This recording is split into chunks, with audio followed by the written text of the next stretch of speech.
లోకంలో కొన్ని కొన్ని పదార్థాలకి ఒక్కొక్క రకమైనటువంటి శక్తి ఉంటుంది. అందుకే ఆమె ఎంగిలి తినను అంది. ఎంగిలి తింటే శౌచం పోతుంది, శౌచం పోతే బుద్ధి మీద ప్రభావం ఉంటుంది, బుద్ధి మీద ప్రభావం ఉంటే భర్త చాలా కాలంగా కనపడలేడు కాబట్టి ఏదో మాట అనాలనిపిస్తుంది, అనిపిస్తే తన పాతివ్రత్యానికి దోషం వస్తుంది. అందుకే నేను ఎంగిలి తినను, నేను ఎంగిలి తినను, నేను కేవలంగా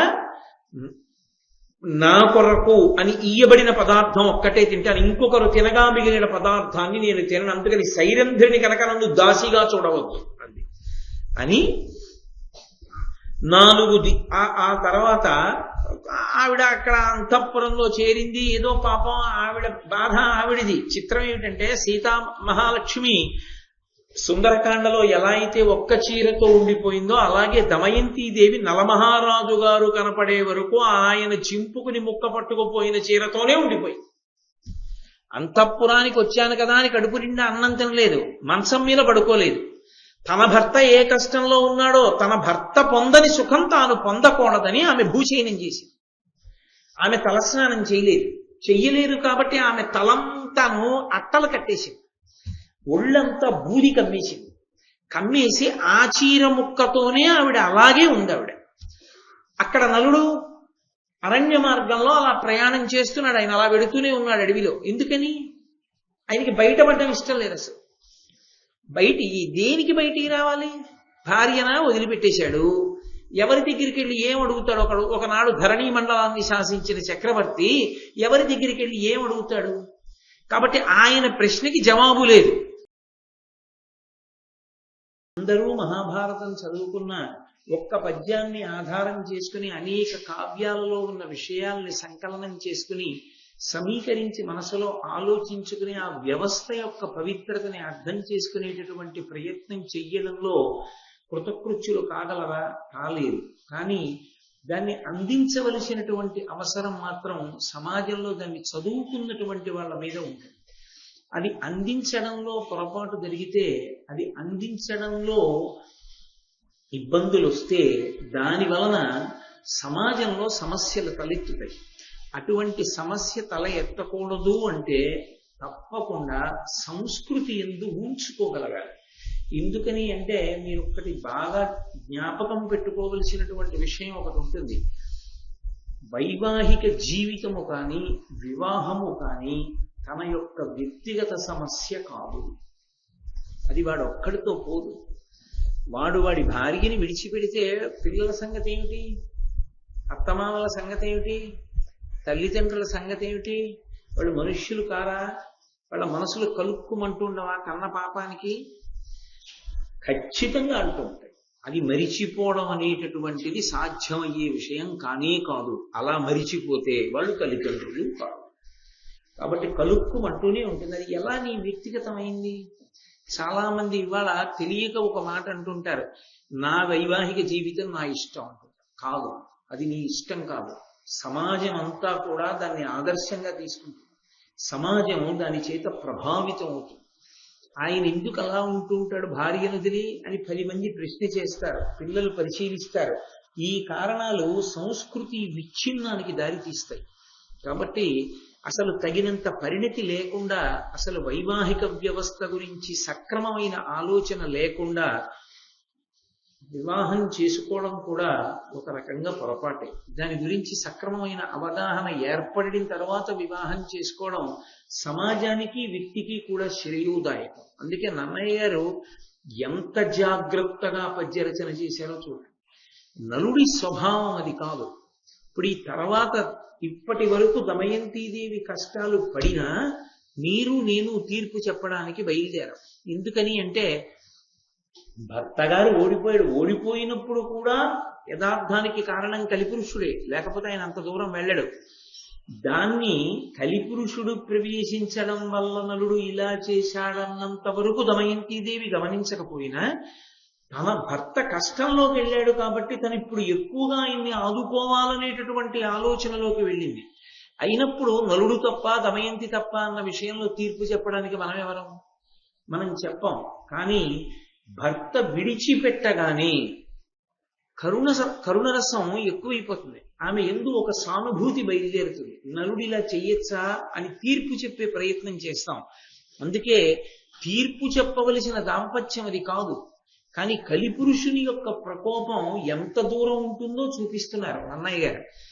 ద్వాపర యుగంలో జరిగిన కథలోనే ఇంకా రావలసినటువంటి కలియుగానికి సంబంధించిన కలిపురుషుని యొక్క అంశ ప్రవేశించినంత కారణం చేత పరమధార్మికుడైన నలుడు అలా ప్రవర్తిస్తే, కలియుగంలో కలిపురుషుని యొక్క ఉద్ధతి చేత సమాజంలో ఎంత భయంకరమైనటువంటి అవ్యవస్థ ఏర్పడడానికి అవకాశాలు ఉంటాయో మీరు ఆలోచన చెయ్యండి.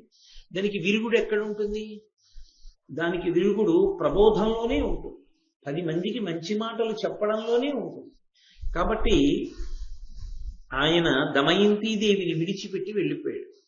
ఆయన సరే వెళ్ళిపోయాడు. ఆయన ఎక్కడికి వెళ్ళిపోయాడు అన్నది వదిలిపెట్టాడు. అరణ్యంలో నడిచి వెళ్ళిపోతున్నాడు ఆయన. దమయంతి ఎప్పుడో తెలివి వచ్చింది ఆవిడకి. అది తెల్లవారుసామో బ్రహ్మ ముహూర్తమో ఆవిడికి తెలివి వచ్చింది. భర్త కనపడలేదు. ఆమె ముందు ఏ కారణానికో ఎటో వెళ్ళి ఉంటాడు అనుకుని ఉండొచ్చు. ఎంతకీ కనపడలేదు. ఘోరారణ్యం ఒక్కతే. ఆమె పెద్ద పెట్టుని ఏడిచి ఇప్పటి వరకు ఆవిడ ఏడవలేదు. ఐశ్వర్యం పోతే ఆవిడ ఏడవలేదు. ఆఖరికి తను కట్టుకున్న చీరలో సగం చింపి భర్తకి ఇవ్వవలసి వచ్చినా ఆవిడ ఏడవలేదు. ఇది భారతీయ సంస్కృతి. ఆమె ఎప్పుడు ఏడిచిందంటే భర్త కనపడకుండా పోతే ఏడిచి ఆవిడంది, నేను ఎందుకు ఏడుస్తున్నానో తెలుసా? నువ్వు వివాహ సమయంలో ఒక ప్రతిజ్ఞ చేసావు, నిన్ను వీడను అన్నావు. నిన్ను వీడను అని ప్రతిజ్ఞ చేసి వివాహం చేసుకున్నవాడివి నన్ను విడిచిపెట్టావు, ఎక్కడికో వెళ్ళిపోయావు. ఇప్పుడు నీకు అసత్య దోషం వచ్చింది. ఇప్పుడు ఆవిడ ఏడుస్తున్నది కూడా ఎందుకు ఏడుస్తోందంటే తనకి కష్టం వచ్చిందని ఏడవట్లేదు, తన భర్తకి అసత్య దోషం వచ్చిందని ఏడుస్తోంది. ఈ కష్టాన్ని తట్టుకునేటట్టుగా నేను నిన్ను సేద తీర్చలేకపోయానా? లేకపోతే నేను ఎందుకు బరువయ్యాను నీకు? ఈమె ఉంటే కష్టమన్న భావన ఎందుకు వచ్చింది? ఎందుకు వదిలి వెళ్ళిపోయావు అంటే, ఇప్పుడు వివాహ సమయమునందు నువ్వు చేసిన ప్రతిజ్ఞ ఏమైపోయింది? పైగా నేను ఒంటరిదాన్ని, ఒక్కదాన్ని, విశేషించి 4 రోజులుగా అన్నం తినలేదు, చాలా బలహీనంగా ఉన్నాను. ఇక్కడ గబగబా పరిగెత్తి నడిచి నిన్ను వెతకడానికి ఎక్కడ చూసినా ముళ్ళే, కాళ్ళ నిండా ముళ్ళు దిగిపోతున్నాయి. క్రూర జంతువుల యొక్క అరుపులు వినపడుతున్నాయి. ఎటు నడుద్దామన్నా పాములు తిరుగుతున్నాయి. నాథుడు తోడుగా లేడు, దానికి తోడు ఆకలి దప్పిక. ఇంతకు పూర్వం ఎప్పుడైనా అంతఃపురాన్ని విడిచిపెట్టి బయటికి రావడం అన్నది తెలిసిన్నదాన్నా? తెలియని దాన్ని. నాకు ఈ కష్టాలు ఇతపూర్వం కూడా ఉన్నాయి. గత 4 రోజులుగా నాకు అనిపించలేదు కష్టంగా, ఇప్పుడు అనిపిస్తున్నాయి కష్టంగా. ఎందుకని? నువ్వు పక్కన లేవు. నువ్వు పక్కన లేకపోతే నాకు కష్టం తోచింది, నేను పక్కన లేకపోతే నీకు సుఖం ఎందుకు తోచింది? ఎక్కడుంది దోషం? అంటే నేను పొందిన భావన నువ్వు ఎందుకు పొందలేదు అంటే, నేను నీకు బరువయ్యానా? ప్రవర్తించవలసిన రీతిలో ప్రవర్తించలేదా? అది ఆమె ఏడుపులోని అంతరార్థం. అంటే పాతివ్రత్యము అన్న మాటకి భారతీయ తత్వమునందు అంత వైభవాన్ని తీసుకొచ్చి కట్టబెట్టారు. మీకు పాతివ్రత్యము, పాతివ్రత్య వైభవము అన్నమాట భారతదేశం వినా ఇంకా ఏ దేశంలోనూ వినపడదు. అసలు ఆ మాట వాళ్ళకి లేదు. పాతివ్రత్యం అన్న మాట లేదు. పాతివ్రత్యం అన్న మాట ఉంటే 3 రోజులకి ఒకడిని చేసుకుని 4వ రోజుని విడిచిపెట్టేసి భోగించినా అదేవి తప్పులేని విషయంగా ఉండడం అనేటటువంటిది ఉండదు. తప్పుగా పరిగణింపబడుతుంది. అంత గొప్పగా అంటే దీన్ని బట్టి ఏమర్థం అవుతోంది? మీరు నన్ను విశాల హృదయంతో అర్థం చేసుకోగలిగితే నేను పరమ శాస్త్రీయమైనటువంటి విషయం ఒకదాన్ని ప్రతిపాదన చేస్తాను. పూజ పురుషుడికి ఉందేమో కానీ స్త్రీకి లేదు. స్త్రీకి పూజ లేదు. స్త్రీకి పూజ ఏమిటి? భర్తని అనుగమించడం ఒక్కటే. నేను మీతో ఒక మాట మనవి చేశాను. భర్తని అనుగమించడం అంటే భర్త చెడ్డవాడైతే అప్పుడు కూడా అనుగమించాలా? అంటే నేను మీతో ఒక మాట చెప్పిన ధర్మం గురించి చెప్తూ, ధర్మం మన వైపు నుంచి ఉంటుంది కానీ ధర్మం అవతల వాళ్ళు ఎలా ఉన్నారన్న దాన్ని బట్టి ఉండదు. నేను నా కార్యాలయంలో ఉద్యోగిగా పనిచేసేటప్పుడు నా పై అధికారులు ఎలా పనిచేస్తున్నారని వాళ్ళ శీలాన్ని నేను బాగా తరచి చూసి దాన్ని బట్టి నేను పనిచేయకూడదు. ఉద్యోగిగా నా కర్తవ్యాన్ని నేను నిర్వహించాలి. మా నాన్నగారు నన్ను దెబ్బలాడచ్చు, అయినా పుత్రధర్మంగా నా కొడుగ్గా నేను ఆయన్ని గౌరవిస్తూనే ఉండాలి. ఆయన నా తప్పు ఎత్తి చూపించచ్చు, మా నాన్నగారిలో ఏదైనా తప్పు నాకు తెలిసున్నా నేను ఎత్తి చూపించకూడదు. అది పుత్రుడిగా నాకు అధికారం కాదు. ధర్మము అన్న మాటని జాగ్రత్తగా అర్థం చేసుకోవాలి. పాతివ్రత్యము అంటే పతిని అనుగమించుట. దాని చేత ఏమవుతుందంటే, కోటి జన్మలు తపస్సు చేసినటువంటి పురుషుడు ఏ శక్తిని పొందుతాడో పతివ్రత అయిన స్త్రీ అదే శక్తిని పొందేస్తుంది. పురుషుడు ఎంతో తపస్సు చేస్తే వాడి వాక్కు సత్యమవుతుంది. వాడు మాట అంటే ఆ మాట సత్యమైపోతుంది. కేవల పాతివ్రత్యము చేత ఆడదాని మాట కూడా అంతే, మహాతపస్విని అవుతుంది ఆవిడ. ఆవిడ నోట ఒక మాట అంటే అది జరిగిపోతుంది అంతే. కాబట్టి దమయంతీదేవి నలుణ్ణి తెప్పి పొడుస్తోంది అని అర్థం చేసుకోమన్నది భారతంలో నన్నయ్య గారి హృదయం కాదు. దమయంతీదేవి యొక్క పాతివ్రత్యాన్ని అర్థం చేసుకోమని ఆయన హృదయం. ఎందుచేత అంటే మీరు చూడండి, అమ్మ, నాన్న, బాబు, నా చిట్టి, నా కన్నా అని పిలిచి ముద్దు చేసి బుజ్జగించినప్పుడు మీ మాట వినడం గొప్ప కాదు. మీరు నిష్కారణ కోపంతో ఇలా వేలు చూపించి బుద్ధుందా లేదా నీకు అన్నారనుకోండి, అప్పుడు కూడా ఎంతో ప్రేమగా ఒక్క మాట అనకుండా సంతోషంగా వచ్చి మిమ్మల్ని అనుగమించారనుకోండి, అది ప్రేమకి పరాకాష్ట కాదు. బతిమాలినంతసేపు, ముద్దు ముద్దుగా చూసినంతసేపు సంతోషంగా ఉండి కొంచెం కోపగించేటప్పటికి వైముఖ్యాన్ని ప్రదర్శించి ఓ గంట సేపు మాట్లాడలేదనుకోండి, అప్పుడు అది పరిపూర్ణత ఎలా అవుతుంది? అది అవదు. అది పురుషుడా స్త్రీయా నేను చెప్పట్లేదు, ఎవరైనా కూడా. ఇప్పుడు అవతల వారిని నేను చాలా బాగా అర్థం చేసుకోవడము అన్న మాటకు అర్థం ఏమిటి? వాళ్ళ బలహీనతని నేను కప్పుకురాగలగడం కాదు. వాళ్ళకు బలహీనత ఉంటే నేను దాన్ని కప్పగలగాలి. వాళ్ళు ఏదో తొందరపడి మాట్లాడారనుకోండి, నేను క్షమించగలగాలి. అలా క్షమించలేకపోయాను అనుకోండి, ఇంకసలు ఆ ప్రేమకి అర్థం ఎక్కడుంది? అది ప్రేమే కాదు, అది అర్థం లేదు. ఇంకా అది దాంపత్యంలోకే వస్తే ఇంకంతకన్నా వ్యాపారాత్మకమైన దాంపత్యం ఇంకోటి లేదు. వాళ్ళిద్దరూ సంతోషంగా ఉండాలంటే ఎవరికి ఏ కోపం ఉన్నా నా బుజ్జి నాకన్నా అనే అనుకోవాలి. ఎవరి మీద కోపం కూడా పడకూడదు. ఎవరిని కారణం లేకుండా మాట్లాడకూడదు. కారణం ఉంటేనే మాట్లాడాలి. అంటే కారణం ఉంటే, తగినంత కారణం చూపించగలనంటే కోపగించాలంటే అదో వ్యాపార సంస్థ కార్యాలయమో అయి ఉండాలి. ఎందుకంటే కోపగించారంటే ఇదిగో ఈ కారణం ఉంది కాబట్టి నీకు మెమో ఇస్తున్నాను అన్నట్టు. ఈ కారణం ఉంటే కోపగించాలంటే ఇక్కడ సంసారం ఎందుకు అవుతుంది?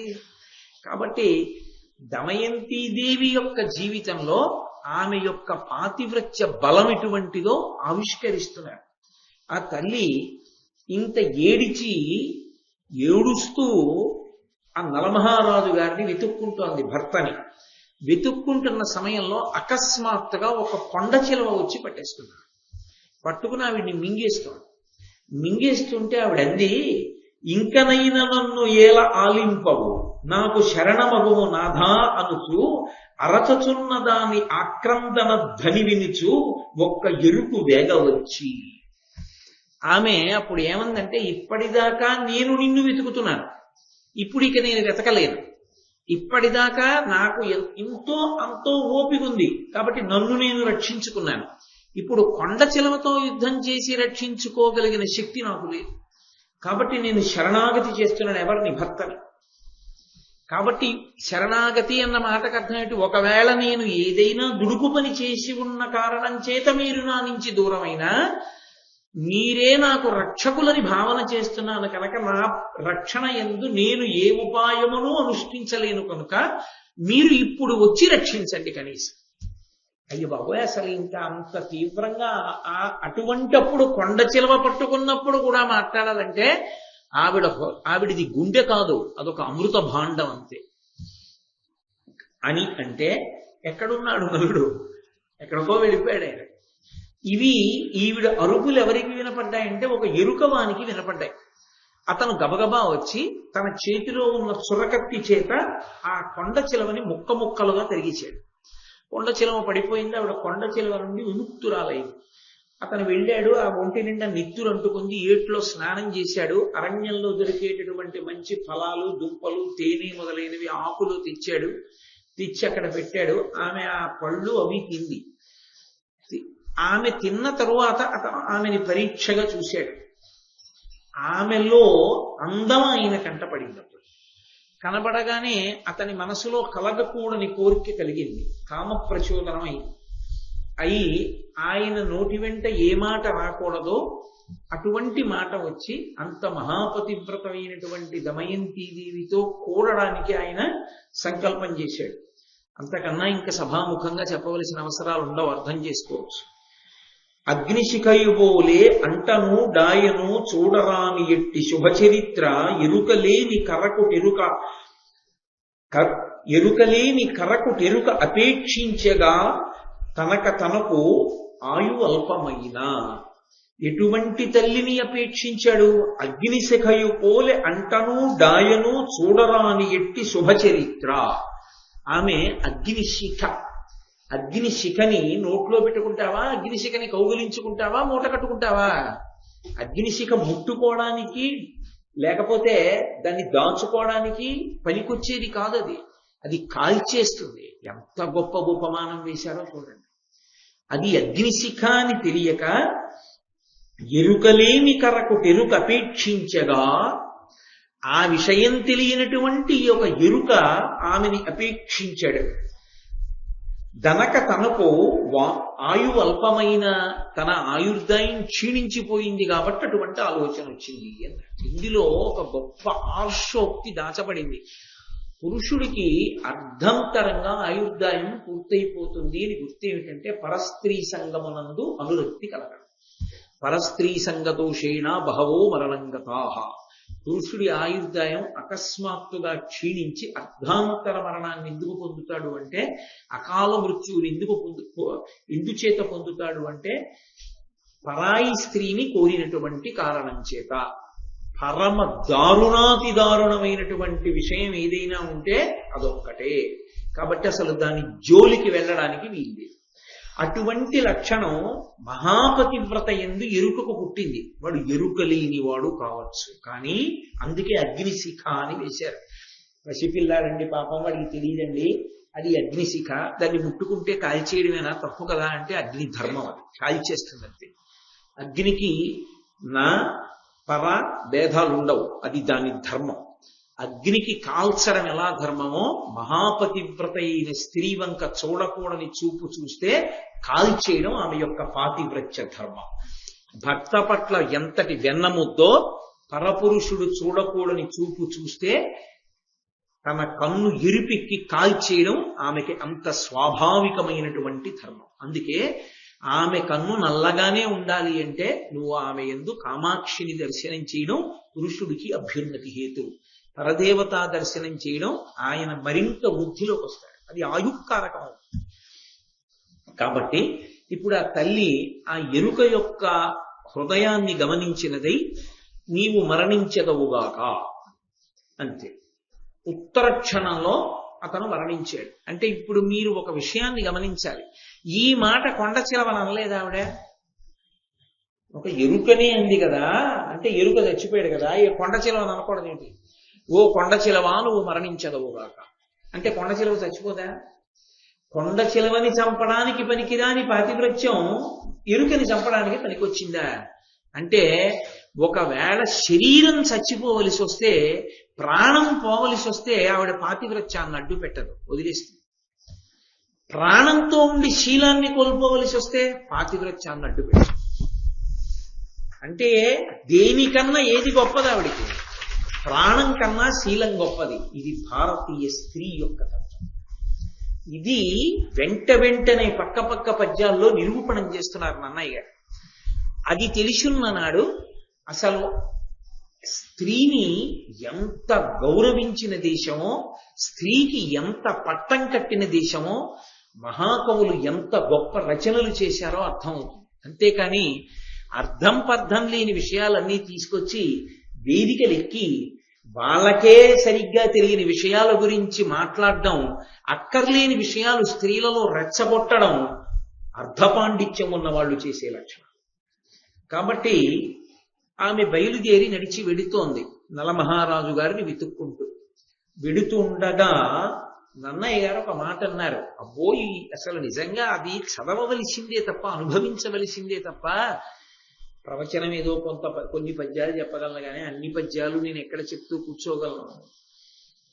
వారి భక్షులు, పర్ణభక్షులు, వాయుభక్షులు, శాఖ నివార భక్షులు, వృక్షమూల నివాస యుక్తులునై తపం బారచేయు మహామునీంద్రుల ఆశ్రమం బెడగాంచే అంభోరుహాక్షి పురాసమార్జిత పుణ్యకర్మ ఫలంబునన్. ఆమెకి ఒక మునిపల్లె కనపడింది. ఆ మునిపల్లె ఆమెకే కనపడుతుంది తప్ప ఎవరికీ కనపడదు. అది నన్నయ్య గారి హృదయం. అదేంటి, అక్కడ మునిపల్లె ఉంటే అందరికీ కనపడుతుంది. ఒక్క దమయంతికే ఎందుకు కనపడుతుంది అంటే, వాళ్ళు దమయంతికే కనపడాలని వచ్చిన వాళ్ళు తప్ప అన్యులకు కనపడాలని వచ్చిన వాళ్ళు కాదు. వాళ్ళు ఎవరికి కనపడాలనుకుంటారో వాళ్ళకే కనపడగలరు. అంతటి మహాతేజస్సులైన మునులు వాళ్ళు. అంతటి మహాతేజస్సులని ఎలా చెప్పగలవు? వాళ్ళ నియమ పాలనాన్ని బట్టి. వాళ్ళు వారి భక్షులు, పర్ణభక్షులు, కొంతమంది కేవలం నీళ్లు మాత్రమే తాగి ఎప్పుడూ తపస్సు చేస్తుంటారు. కొంతమంది పర్ణభక్షులు, వాళ్ళు ఆకులు మాత్రమే తింటారు. కొంతమంది గాలి మాత్రమే తింటారు. కొంతమంది ఆకులు మాత్రమే తింటారు. కొంతమంది ఎప్పుడు చెట్టు యొక్క మూలాన్ని ఆశ్రయించి ఉండి తపస్సు చేస్తుంటారు. అసలు వాళ్ళు ఏమీ తినరు. అలా నిలబడగలరా? వాళ్ళకి అది సాధ్యమైంది. కొంతమందికి కొన్ని సాధ్యం అవుతాయి. మీరు చూడండి, నీకు సాధ్యం కాలేదని ఇంకోటికి సాధ్యం కాలేదనుకోండి. ఒక్కొక్కడు పడుకుని పొట్టమించి 500 మోటార్ సైకిళ్ళు ఎక్కించుకుంటాడు. వాడికి అది సాధ్యమైంది. పేపర్లో వేస్తేను, టీవీలో చూపిస్తేను, నువ్వు చూస్తేను నమ్ముతావు. వాడు ఎక్కించుకున్నాడంటే వాడికి సన్మానం చేస్తావు.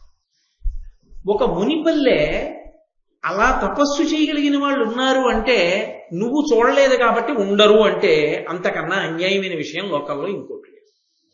అదే నిజమైతే ఈ భూమి తిరుగుతోంది అన్నది కూడా నీకు తెలియదు. భూమి తిరగడం నువ్వు చూసావా ఎప్పుడైనా? మరి నువ్వు చూడకపోయినా భూమి తిరుగుతోందిగా. మరి భూమి తిరుగుతున్నది నీకు కనపడకపోయినా నువ్వు అంగీకరించినప్పుడు మహాతేజస్సులైనటువంటి వారు తాము కనపడాలనుకున్న వాళ్ళకి కనపడతారని నన్నయ్య గారు చెప్తే నువ్వు నమ్మాలి. నేను నమ్మానంటే నీ గొప్ప, దానికి పరిష్కారం లేదు. కాబట్టి వాళ్ళు శాఖ నివార భక్షులు, వృక్షమూల నివాసయుక్తులునై తపం బాలచేయు మహామునీంద్రుల ఆశ్రమం బెడగాంచే అంభోరుహాక్షి. తామర రేకుల వంటి కన్నులు కలిగినటువంటి దమయంతీదేవికి ఆ మునిపల్లె కనపడింది. ఆమె వెంటనే ఆ మునులను చూడగానే తపశ్శక్తి కలిగినటువంటి వాళ్ళు కనుక భవిష్యద్వార్తలు చెప్తారు, ఏం జరుగుతుంది అన్నది చెప్తారు. కాబట్టి ఆమెకేం కావాలి? ఇప్పుడు ఆమె ఆరాటం ఏమిటి? నలుడు ఎక్కడున్నాడు అదొక్కటే ఆవిడ ఆరాటం. ఆమె పరుగున వెళ్ళి ఆవిడ అడిగిన మాట ఏమిటో తెలుసా? నలమహారాజు గారు ఇలా వెడుతూ మీకేమైనా వచ్చే పాదాలకి నమస్కరించి వెళ్ళారా అని అడిగింది. మా ఆయన్ని చూశారా అని ఆవిడ అనలేదు. తపస్సు చేసుకుంటున్న వాళ్ళకి అదే పని. ఎవడు వెళ్ళిపోతున్నాడో ఎవడు వస్తున్నాడో చూడడం. వాళ్ళు చూడరు. వాళ్ళు ఎందుకు చూడాలి? తన భర్త వాళ్ళు మునులు అని వెళ్ళి నమస్కారం చేస్తే వాళ్ళు కళ్ళు విప్పి చూడాలి. తన భర్త అలా వెళ్ళడు, ఎటో వెళ్ళిపో ఉంటాడు అని ఆవిడ అనలేదు.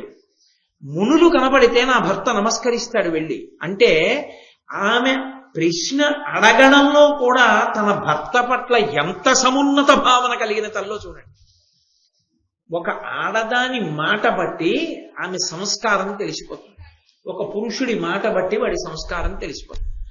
ఆమె మునులతో మాట్లాడుతూ నలుడెక్కడా అని అడగలేదు. నలుడు ఇలా వెడుతూ వచ్చి మీకు నమస్కరించి వెళ్ళాడా, ఎటుగా వెళ్ళాడు మీరు చూస్తే చెప్పండి అని అడిగింది. వాళ్ళు నవ్వి అన్నారు, నలుడిటు రాలేదు అని. ఒక్కసారి కళ్ళు మూసుకుని తెరిచి వాళ్ళు అన్నారు, అమ్మా త్వరలోనే నువ్వు నలమహారాజు గారి యొక్క సమాగమాన్ని పొందుతావు. మళ్ళీ పూర్వం ఏ రాజ్యాన్ని పరిపాలించారో ఆ రాజ్యాన్ని మీరు సంతోషంగా ఇద్దరూ కలిసి అనుభవిస్తారు. సమస్త సుఖములను, సమస్త సంపదలను అనుభవిస్తావు. తల్లి నువ్వు బెంగ పెట్టుకోకు అని వాళ్ళు ఆ తల్లితో అనగానే, అది మునివాక్కు, సామాన్యుడి వాక్కు కాదు. కాబట్టి ఆమెకి ఊరట లభించింది. ఎందుకు లభించాలి? ఎందుకు రావాలి ఇప్పుడు మునులలా? ఆమెకే కనపడేటట్టు ఎందుకు రావాలి ఆ మునిపల్లె అంటే, నలుడు కనపడని నాడు ఆమెకి జీవితం మీద అనురక్తి లేదు. ఆమె తింటుంది తాగుతుంది అన్న ఆశ లేదు. ఆమె అలా లేకపోతే ఆమె శరీరం పడిపోతుంది. శరీరానికి ఓ ధర్మం ఉంది, పెడితే బతుకుతుంది, నీళ్లు పోస్తే బతుకుతుంది. ఆహారం పెట్టి నీళ్లు పోయకపోతే అది బతకదు. దాని అవసరాలు అడుగుతుంది, దానికి పెట్టాలి. ఆకలేస్తోంది అంటుంది, అన్నం పెడితే ఊరుకుంటుంది, లేకపోతే అదేం ఊరుకోదు, శోషిస్తుంది.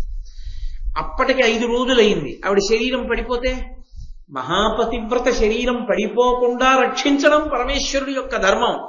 ఆయన ఎవరు చెప్తే ఆవిడ సమాశ్వాసిస్తుందో నమ్ముతుందో వాళ్ళని పంపాడు.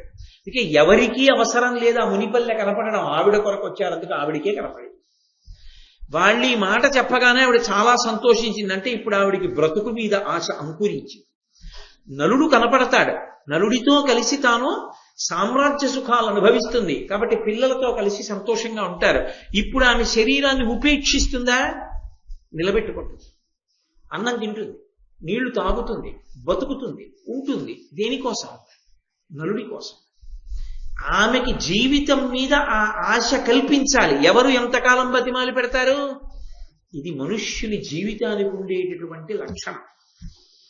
ఏదో ఒక ఆశ ఉందనుకోండి, మనిషి తింటాడు, తాగుతాడు, బతుకుతాడు. ఏ ఆశ లేదనుకోండి, అన్ని తలుపులు మూసుకుపోయాయి అనుకోండి, చచ్చిపోతామంటే బెంగెందుకు? ఇక శరీరం మీద మాత్రం ఎందుకు ఉంటుంది వ్యామోహం? ఉండదు. ఏమో అప్పుడు కూడా మూర్ఖత్వంతో శరీరం మీద వ్యామోహం ఉంటుందేమో, మరి చెప్పడం కష్టం అనుకోండి. కాబట్టి ఆమెకి ఈ మాట చెప్పి దమయంతీదేవికి నలమహారాజు గారితో తిరిగి కలుస్తాననేటటువంటి విశ్వాసము కలగగానే ఆ మునిపల్లె అదృశ్యమైపోయింది. లేదక్కడ మునిపల్లె. ఆమె వెళ్ళిపోయిన తర్వాత అదృశ్యం అవ్వచ్చుగా, ఆవిడ ఎదురుగుండానే అదృశ్యం అవ్వడం ఎందుకు? అంటే వాళ్ళు ఎప్పటి నుంచో ఇక్కడ తపస్సు చేసుకుంటున్నారు, ఏదో ఆడది అడిగింది, ఓ మంచి మాట చెప్పారు, కానీ ఏమో నిజమో అబద్ధం అన్న అనుమానం ఆవిడికి రాకుండా ఉండాలంటే అది అదృశ్యం అయిపోయింది అనుకోండి. నాకే కనపడి అదృశ్యం అయిపోయిందంటే అంతటి మహిమాన్వితులు వాళ్ళు ఎందుకు అబద్ధం చెప్తారన్న ధృతి ఆవిడికి కలుగుతుంది. అందుకు ఆవిడికే కనపడింది, ఆవిడికి కనపడి చెప్పగానే అదృశ్యమైంది. అది నన్నయ్య గారి హృదయం. అంటే నలుణ్ణి రక్షించడానికి ఈ మునులు రాలేదు, ఈ మునిపల్లె రాలేదు. దమయంతిని రక్షించడానికి మాత్రం మునిపల్లె వచ్చింది. అంటే భగవత్ కటాక్షం ముందు పాతివ్రత్యం ఉన్నటువంటి స్త్రీని రక్షించడం మీద ఉన్నదా, ఇంకొక దాని మీద ఉన్నదా? అంటే పాతివ్రత్యంతో ఉన్న స్త్రీ పడిపోవడాన్ని పరమేశ్వరుడు అంగీకరించడు.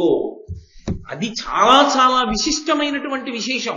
అందుకే భగవంతుడు ఆ మునిపల్లె ఆమెకి మాత్రమే కనపడేటట్టుగా సంకల్పం చేసి ఆ మునులు చెప్పినటువంటి మాటల వలన ఆమె దృఢ విశ్వాసమును పొందేటట్టుగా మళ్ళీ మునిపల్లె అంతర్ధానమైంది.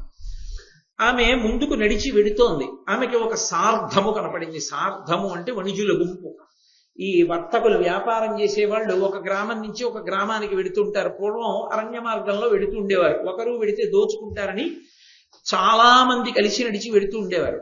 ఆమె వాళ్ళని చూసి ఎవరో మనుష్యులు కనపడ్డారు. ఇప్పుడు ఆవిడికి బ్రతుకు మీద ఆశ కలిగింది. నలుడు కనపడతాడు కాబట్టి దగ్గరలో ఏదైనా ఊరుందేమో, ఆ ఊరు వెళ్ళి ఎక్కడైనా తలదాచుకుందామని. ఇప్పటి వరకు ఏ ఊరు వెళదామని నలుడు అడిగితే అక్కర్లేదండి. ఇప్పుడు తను ఊరు వెళ్ళాలనుకుంటాడు. ఎందుకని? తన తల దాచుకోవడానికి, తను బ్రతికి ఉండడానికి. ఎందుకు? నలుడు వస్తాడని మునులు చెప్పారు కాబట్టి. ఇది మునివాక్యానికి అర్థం. కాబట్టి ఇప్పుడు ఆవిడ ఆ వణిజుల దగ్గరికి వెళ్ళింది, ఆ వర్తకుల దగ్గరికి వెళితే అందులో కొంతమంది పారిపోయారు ఆవిడని చూసి. వాళ్ళు అనుకున్నారు దయ్యం వస్తోందిరో అనుకున్నారు. అంటే ఇక వర్ణించక్కర్లేదు దాన్ని. దమయంతి ఎలా ఉండి ఉంటుందో మీరు ఊహించవచ్చు. ఆవిడ్ని చూడగానే దయ్యమని పారిపోయారు చాలా మంది. అంటే ఆవిడ అసలు ఎంత దారుణమైన స్థితిని పొందేసిందో. ఆ సగం చీర కట్టుకుని మట్టి కొట్టేసి జుట్టు రేగిపోయి ఏడిచి ఏడిచి అన్నం లేక నీళ్లు లేక చూసేటప్పటికి దయ్యం వస్తోందేమో అని అరణ్యంలో భయపడి జనులు పారిపోయేటట్టుగా ఉంది. కొంతమంది పరీక్షగా చూశారు. చూసి ఆ తల్లి ఆ సార్థంలో ఉన్నటువంటి ఆ వర్తకం చేసే వాళ్లతో కలిసి దగ్గర ఉన్న ఊరు వెళ్ళాలి అని కొంతమంది ఆవిడ్ని పరీక్షగా చూశారు. ఆ పరీక్షగా చూసిన వారికి ఆమెలో లక్ష్మీదేవి కనపడింది. అంటే వాళ్ళు ఆ పైకి కనపడుతున్నటువంటి ఆకారము వెనక ఉన్నటువంటి జ్యుతిని చూశారు, కాంతిని చూశారు. చూసి ఈమె సామాన్యురాలు కాదురా, ఈమె మారువేషంలో వస్తున్న లక్ష్మి అని ఆమెకి నమస్కరించారు. ఆవిడ వెళ్ళి అడిగింది, అయ్యా మీరందరూ ఎక్కడికి వెడుతున్నారో నాకు చెప్పవలసింది అని అడిగింది. అంటే వాళ్ళు అన్నారు, చేది ప్రభు ఉన్నాడు, ఆయన పేరు సుబాహు, ఆయన రాజధాని దగ్గరలో ఉంది, మేమందరం వర్తకం కోసమని అదిగో ఆ రాజధాని నగరానికి వెళ్తున్నాం అంది. అంటే ఆమె సంతోషించింది, నేను కూడా మీతో వస్తాను, నాకు కొంచెం దారి చూపిస్తారా, నేను కూడా పట్టణం చేరుతాను అని. తప్పకుండా మాతో రా అన్నారు. వాళ్ళందరికీ చీకటి పడే వేళకి మంచి దాహం వేసింది. పగలంతా ఎండలో తిరిగారు, దాహం వేసి వాళ్ళ చెరువు దగ్గరికి వెళ్ళి స్నానాలు చేసి కాసి నీళ్లు తాగి తెచ్చుకున్నవి తిని బడలిపోయారు. ఒరే చెరువు కదా, మళ్ళీ దాహం వేస్తే కాసి నీళ్లు దొరుకుతాయి, ఇక్కడ పడుకుందాం ఈ చెరువు గట్టున మనం అని ఆ వచ్చినటువంటి ఆ వ్యాపారస్తుల యొక్క గుంపంతా చెరువు గట్టు మీద అన్ని వైపులా పడుకుని నిద్రపోతున్నారు. నిద్రపోతుండగా ఒక పెద్ద ఏనుగుల గుంపు ఒకటి నీళ్లు తాగడానికి బయలుదేరి చెరువు గట్టుకు వచ్చింది. అది ఈ మనుష్యులందరినీ చూడగానే వెర్రెక్కిపోయి అది నిద్రలో ఉన్న వాళ్ళని నిద్రలోనే తొక్కి తొండం పెట్టి విసిరి చంపేసి ఆ మనుష్యులందరినీ, అందులో అరిచి జీవితార్థులై పరిగెడుతున్న వాళ్ళని కూడా పట్టుకుని మరీ చంపేసి, అందులో తన ప్రమేయం లేకుండా తనని చంపేసినా పర్వాలేదని నిలబడిపోయిన దమయంతీదేవి జోలికి ఒక్క ఏనుగు రాలేదు, ఆమె బ్రతికిపోయింది. ఆవిడంది, జీవితార్థులైన జీవుల సుఖసుక్తులైన వారి చంపే అరవ మరణకాంక్షనున్న మగువ చంపకనను మరచే విధికరంబు మందబుద్ధి. ఏం ఆశ్చర్యం! జీవితార్థులై మేం బ్రతికుండాలి, వ్యాపారం చేయాలి, ఏదో భార్యాబిడ్డల్ని పోషించుకోవాలని కోరుకుని పగలంతా నడిచి అలిసిపోయి రాత్రి వేళ ఒక చెరువు గట్టున పడుకుని నీటి మీదించి వస్తున్నటువంటి చల్లని గాలి చేత సంతోషంగా గాఢ నిద్రలో ఉన్నటువంటి వారందరినీ కూడా ఏనుగుల గుంపులో ఉన్న ఏనుగులు వచ్చి తొక్కి చంపేసాయి. చచ్చిపోయినా పర్వాలేదనుకుంటున్నటువంటి నన్ను విడిచిపెట్టే ఏమనాలి బ్రహ్మగారి బుద్ధిని? బతుకుందామనుకున్న వాళ్ళని చంపించాడా? చచ్చిపోయినా పర్వాలేదనుకున్న నన్ను బ్రతికించాడా? ఏమనుకోవాలి? అందుకే లోకంలో ఒక సామెత ఉంది, అంటే అది దమయంతీదేవికి వర్తించదు సుమండి. లోకంలో ఒక మాట అంటుంటారు, పాపి చిరాయుహు సుకృతి గతాయుహు అంటుంటారు. అది విని కొంతమంది పుణ్యం చేయడానికి భయపడుతుంటారు. పాపం చేస్తే చాలా కాలం బ్రతుకుతారు, పుణ్యం చేస్తే తొందరగా వెళ్ళిపోతారు. అంటే వెళ్ళిపోతాం కదండి, ఎందుకు పుణ్యం లేనిపోని కూడా కొంత పాపం కూడా ప్రయత్నపూర్వకంగా చేస్తే పోదా అనుకుంటుంటారు. అది కాదు దాని ఉద్దేశం. పాపీ చిరాయుహు అన్న మాటకు అర్థం ఏంటంటే, ఈ శరీరాన్ని పరమేశ్వరుడు ఎందుకు ఉంచుతాడంటే పాపముల ఫలితాన్ని అనుభవింపజేయడానికి. అన్ని రకాల కష్టాలు పెట్టి ఇది బాధపడుతుంటే దాని వలన వాడు చేసుకున్న పాపాలు పోయేట్టు చేయడానికి దీన్ని ఉంచుతాడు. ఏ పాపాలు లేని వాడికి, అన్ని పుణ్యాలు చేసిన వాడికి ఈ శరీరంతో ఇక్కడ ఉండవలసిన అవసరమే ఉంది, దేవలోకానికి పోదు కానీ ఇందులోంచి విడిపిస్తాడు.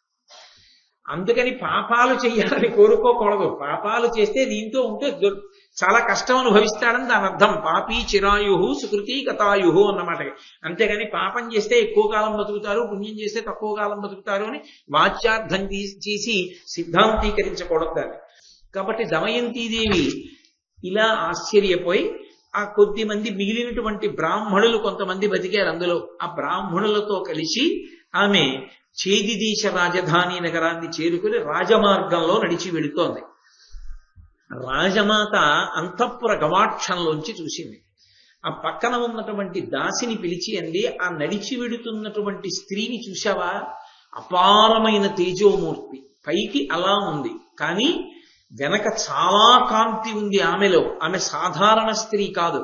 ఆమె ఎందుకు అలా వెడుతోంది? ఆమెని చూస్తే నాకు అనురక్తి కలుగుతోంది, నాకు ఆమెను చూస్తే ఏదో బాంధవ్యం లాగుతోంది, ఎందుకో ఆవిడ్ని పిలవాలనిపిస్తోంది, ఎందుకో ప్రేమతో పలకరించాలనిపిస్తోంది, ఇలా తీసుకురా. మన వాళ్ళు అంటుంటారే రక్త సంబంధం అండి లాగుతుంది అంటారు, చూశారు? ఎంత గుప్తంగా దాచారో నన్నయ్య గారు. ఇక్కడెక్కడ ఈ మాటకి తాత్పర్యం ఏమిటో చెప్పలేదు. ఈ మాటకి తాత్పర్యం ఏమిటో తర్వాత చెప్తారు. కానీ ఇది మర్చిపోకూడదు, ఈ మాటలు మాత్రం గుర్తుపెట్టుకోవాలి. రాజమాత అన్న మాటలు అంటే ఆ దాసి వెళ్ళి గబగబా ఆవిడ్ని తీసుకొచ్చింది. ఎవరమ్మా నువ్వు, ఎందుకు ఇలా ఉన్నావు అని అడిగింది. అడిగితే ఈ దమయంతీదేవి ఏంది, అమ్మా, నేను నా భర్త కలిసి అరణ్య మార్గంలో బయలుదేరాం. నా భర్త ప్రభువు, రాజ్యాలు నిలినవాడు. కానీ మేమిద్దరం కష్ట సుఖాలలో ఒకరికొకరం తోడై ఉండాలనుకుని కష్టకాలమునందు అరణ్యంలో వెడుతూ ఇద్దరం కలిసి పడుకున్నాం. నా భర్త నన్ను విడిచిపెట్టి వెళ్ళిపోయాడు ఒక రాత్రి వేళ అని చెప్పలేదు దమయంతి. ఆ మాట ఆవిడ అనదు. ఆయన ఎందుకు వెళ్ళారో ఆవిడ ఎంతసేపు ఆలోచించినా ఆవిడ ఉద్దేశం ఏంటంటే, నేను ఆయనకి ఎందుకు బరువు అయ్యానో తప్ప ఆయన నన్ను విడిచిపెట్టి వెళ్ళిపోయేటటువంటి హృదయం ఉన్నవాడు కాదు. అది ఆమె పాతివ్రత్యం, ఆవిడ గొప్పతనం. అసలు ఆ ఆలోచన ధోరణికి ఉన్నటువంటి స్వచ్ఛత, ఆ పవిత్రత అది రాదు. అది చాలా చాలా కష్టం. అసలు దోషం అంటే అవతల వారి మీద పెట్టడం, సాధితం అంటే మన మీద పెట్టుకోవడం అన్నది నాబోటిగాడికి అలవాటు. కానీ కొంతమంది ఎంత స్వచ్ఛంగా ఉంటాయో హృదయాలు. నాకు ఆ మాట అంటుంటే ఒకటి గుర్తొస్తుంటుంది.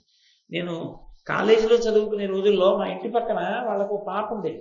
ఆ పాప మా ఇంటికి వచ్చి ఆడుకుంటుండేది. అది పాలు తాగుతుంటే ఆ గ్లాసుకి చేయి తగిలి పడిపోతే ఆ గ్లాసు విరిగిపోయింది, పాలు ఒలిగిపోయింది. వాళ్ళ అమ్మ విని చప్పుడు వచ్చింది కాబా. వాళ్ళ అమ్మ కొడుతుందేమో అని నేనన్నాను, గ్లాస్ పడిపోయి పాలు ఒలికిపోయాయండి అన్నాను. అంటే ఆ పిల్లంది గ్లాసు పడిపోలేదు, నా చెయ్యి తగిలి పడిపోయింది. నాకు మతిపోయింది. నేను అబద్ధం చెప్పాను. అప్పుడేమిటి ఇప్పటికీ చెప్తున్నాను, గ్లాసు పడిపోయింది అంటాను. గ్లాస్ ఎందుకు పడిపోతుంది? గ్లాస్ ఏం పడిపోదు, నేనే పడేస్తాను.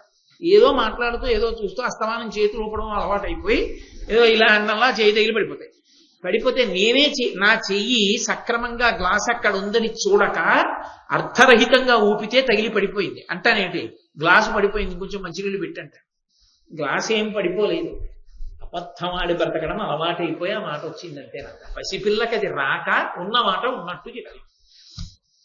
దమయంతీదేవి జీవితంలో ఆమె రక్తంలో జీర్ణమైపోయింది ఆ పాతివ్రత్యం. ఆమె సప్త ధాతువులు పాతివ్రత్యం. కాబట్టి ఆమె భర్తని చిన్నతనం చేసి మాట్లాడదు, చులకన చేసి ఆమె మాట్లాడదు. ఆమె అంత గౌరవంగా మాట్లాడుతుంది. అందుకే ఆమె అంది, విధి పరిపాకం చేత మేము ఒక చోట నిద్రపోతుండగా మోసగింపబడ్డానమ్మా. ఎవరి చేత మోసగింపబడింది? విధి చేత మోసగింపబడింది. అంతే. ఆమె ఇంకేం చెప్పలేదు. నొసటి వ్రాత అంతే కదా మరి జరిగిందిగా. అందుకని విధి పరిపాకం చేత మోసగింపబడి ఒంటరి దానిని అయ్యానమ్మా. నేను సైరంధ్రి వృత్తి చేస్తానంది ద్రౌపదీదేవిలాగే.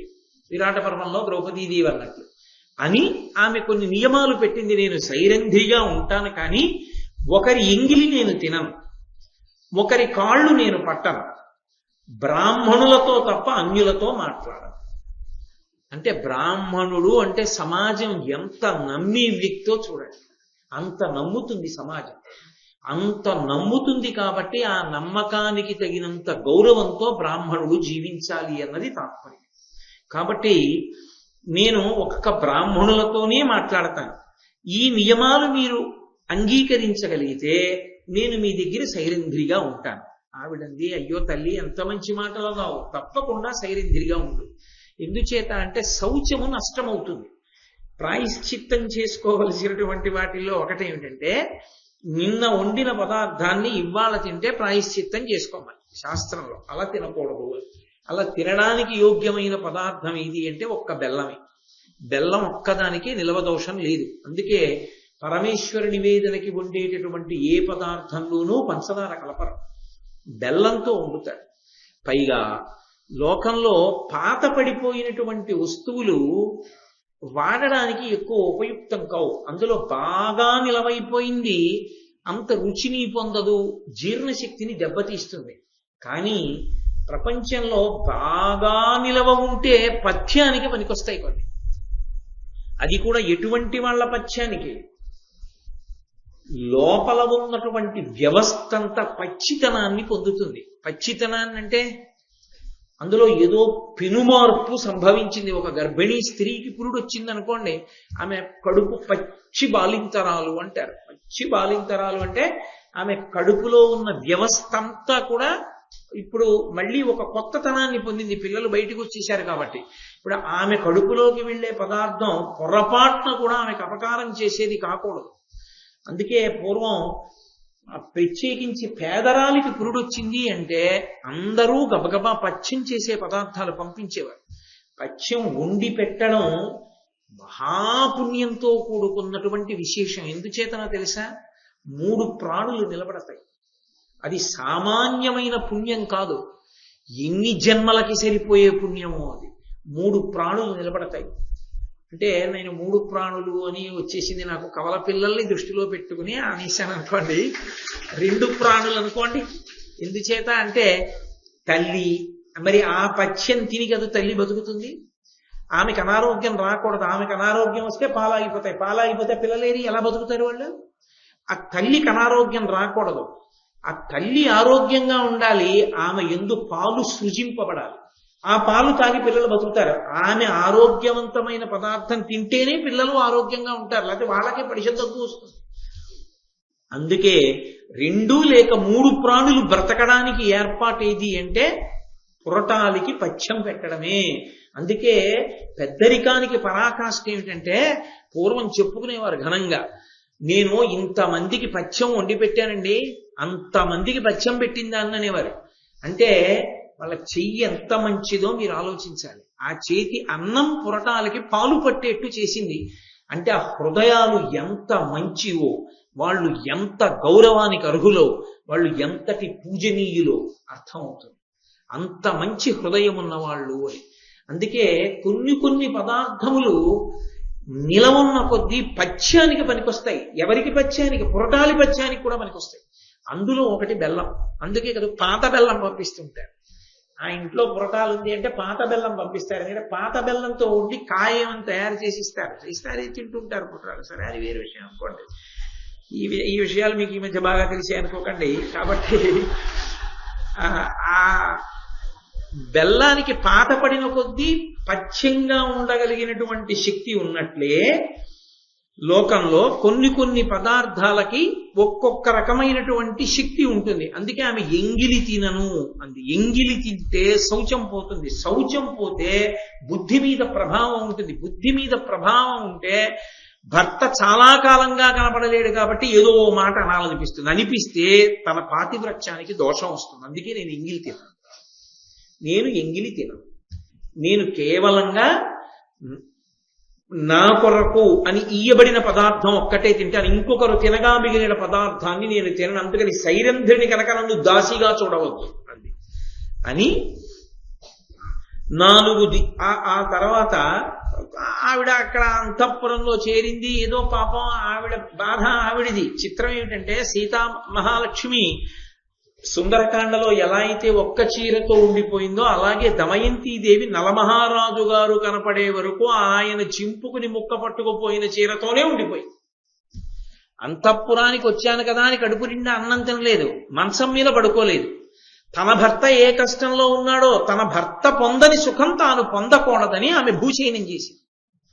ఆమె తలస్నానం చెయ్యలేదు కాబట్టి ఆమె తలంతాను అట్టలు కట్టేసింది.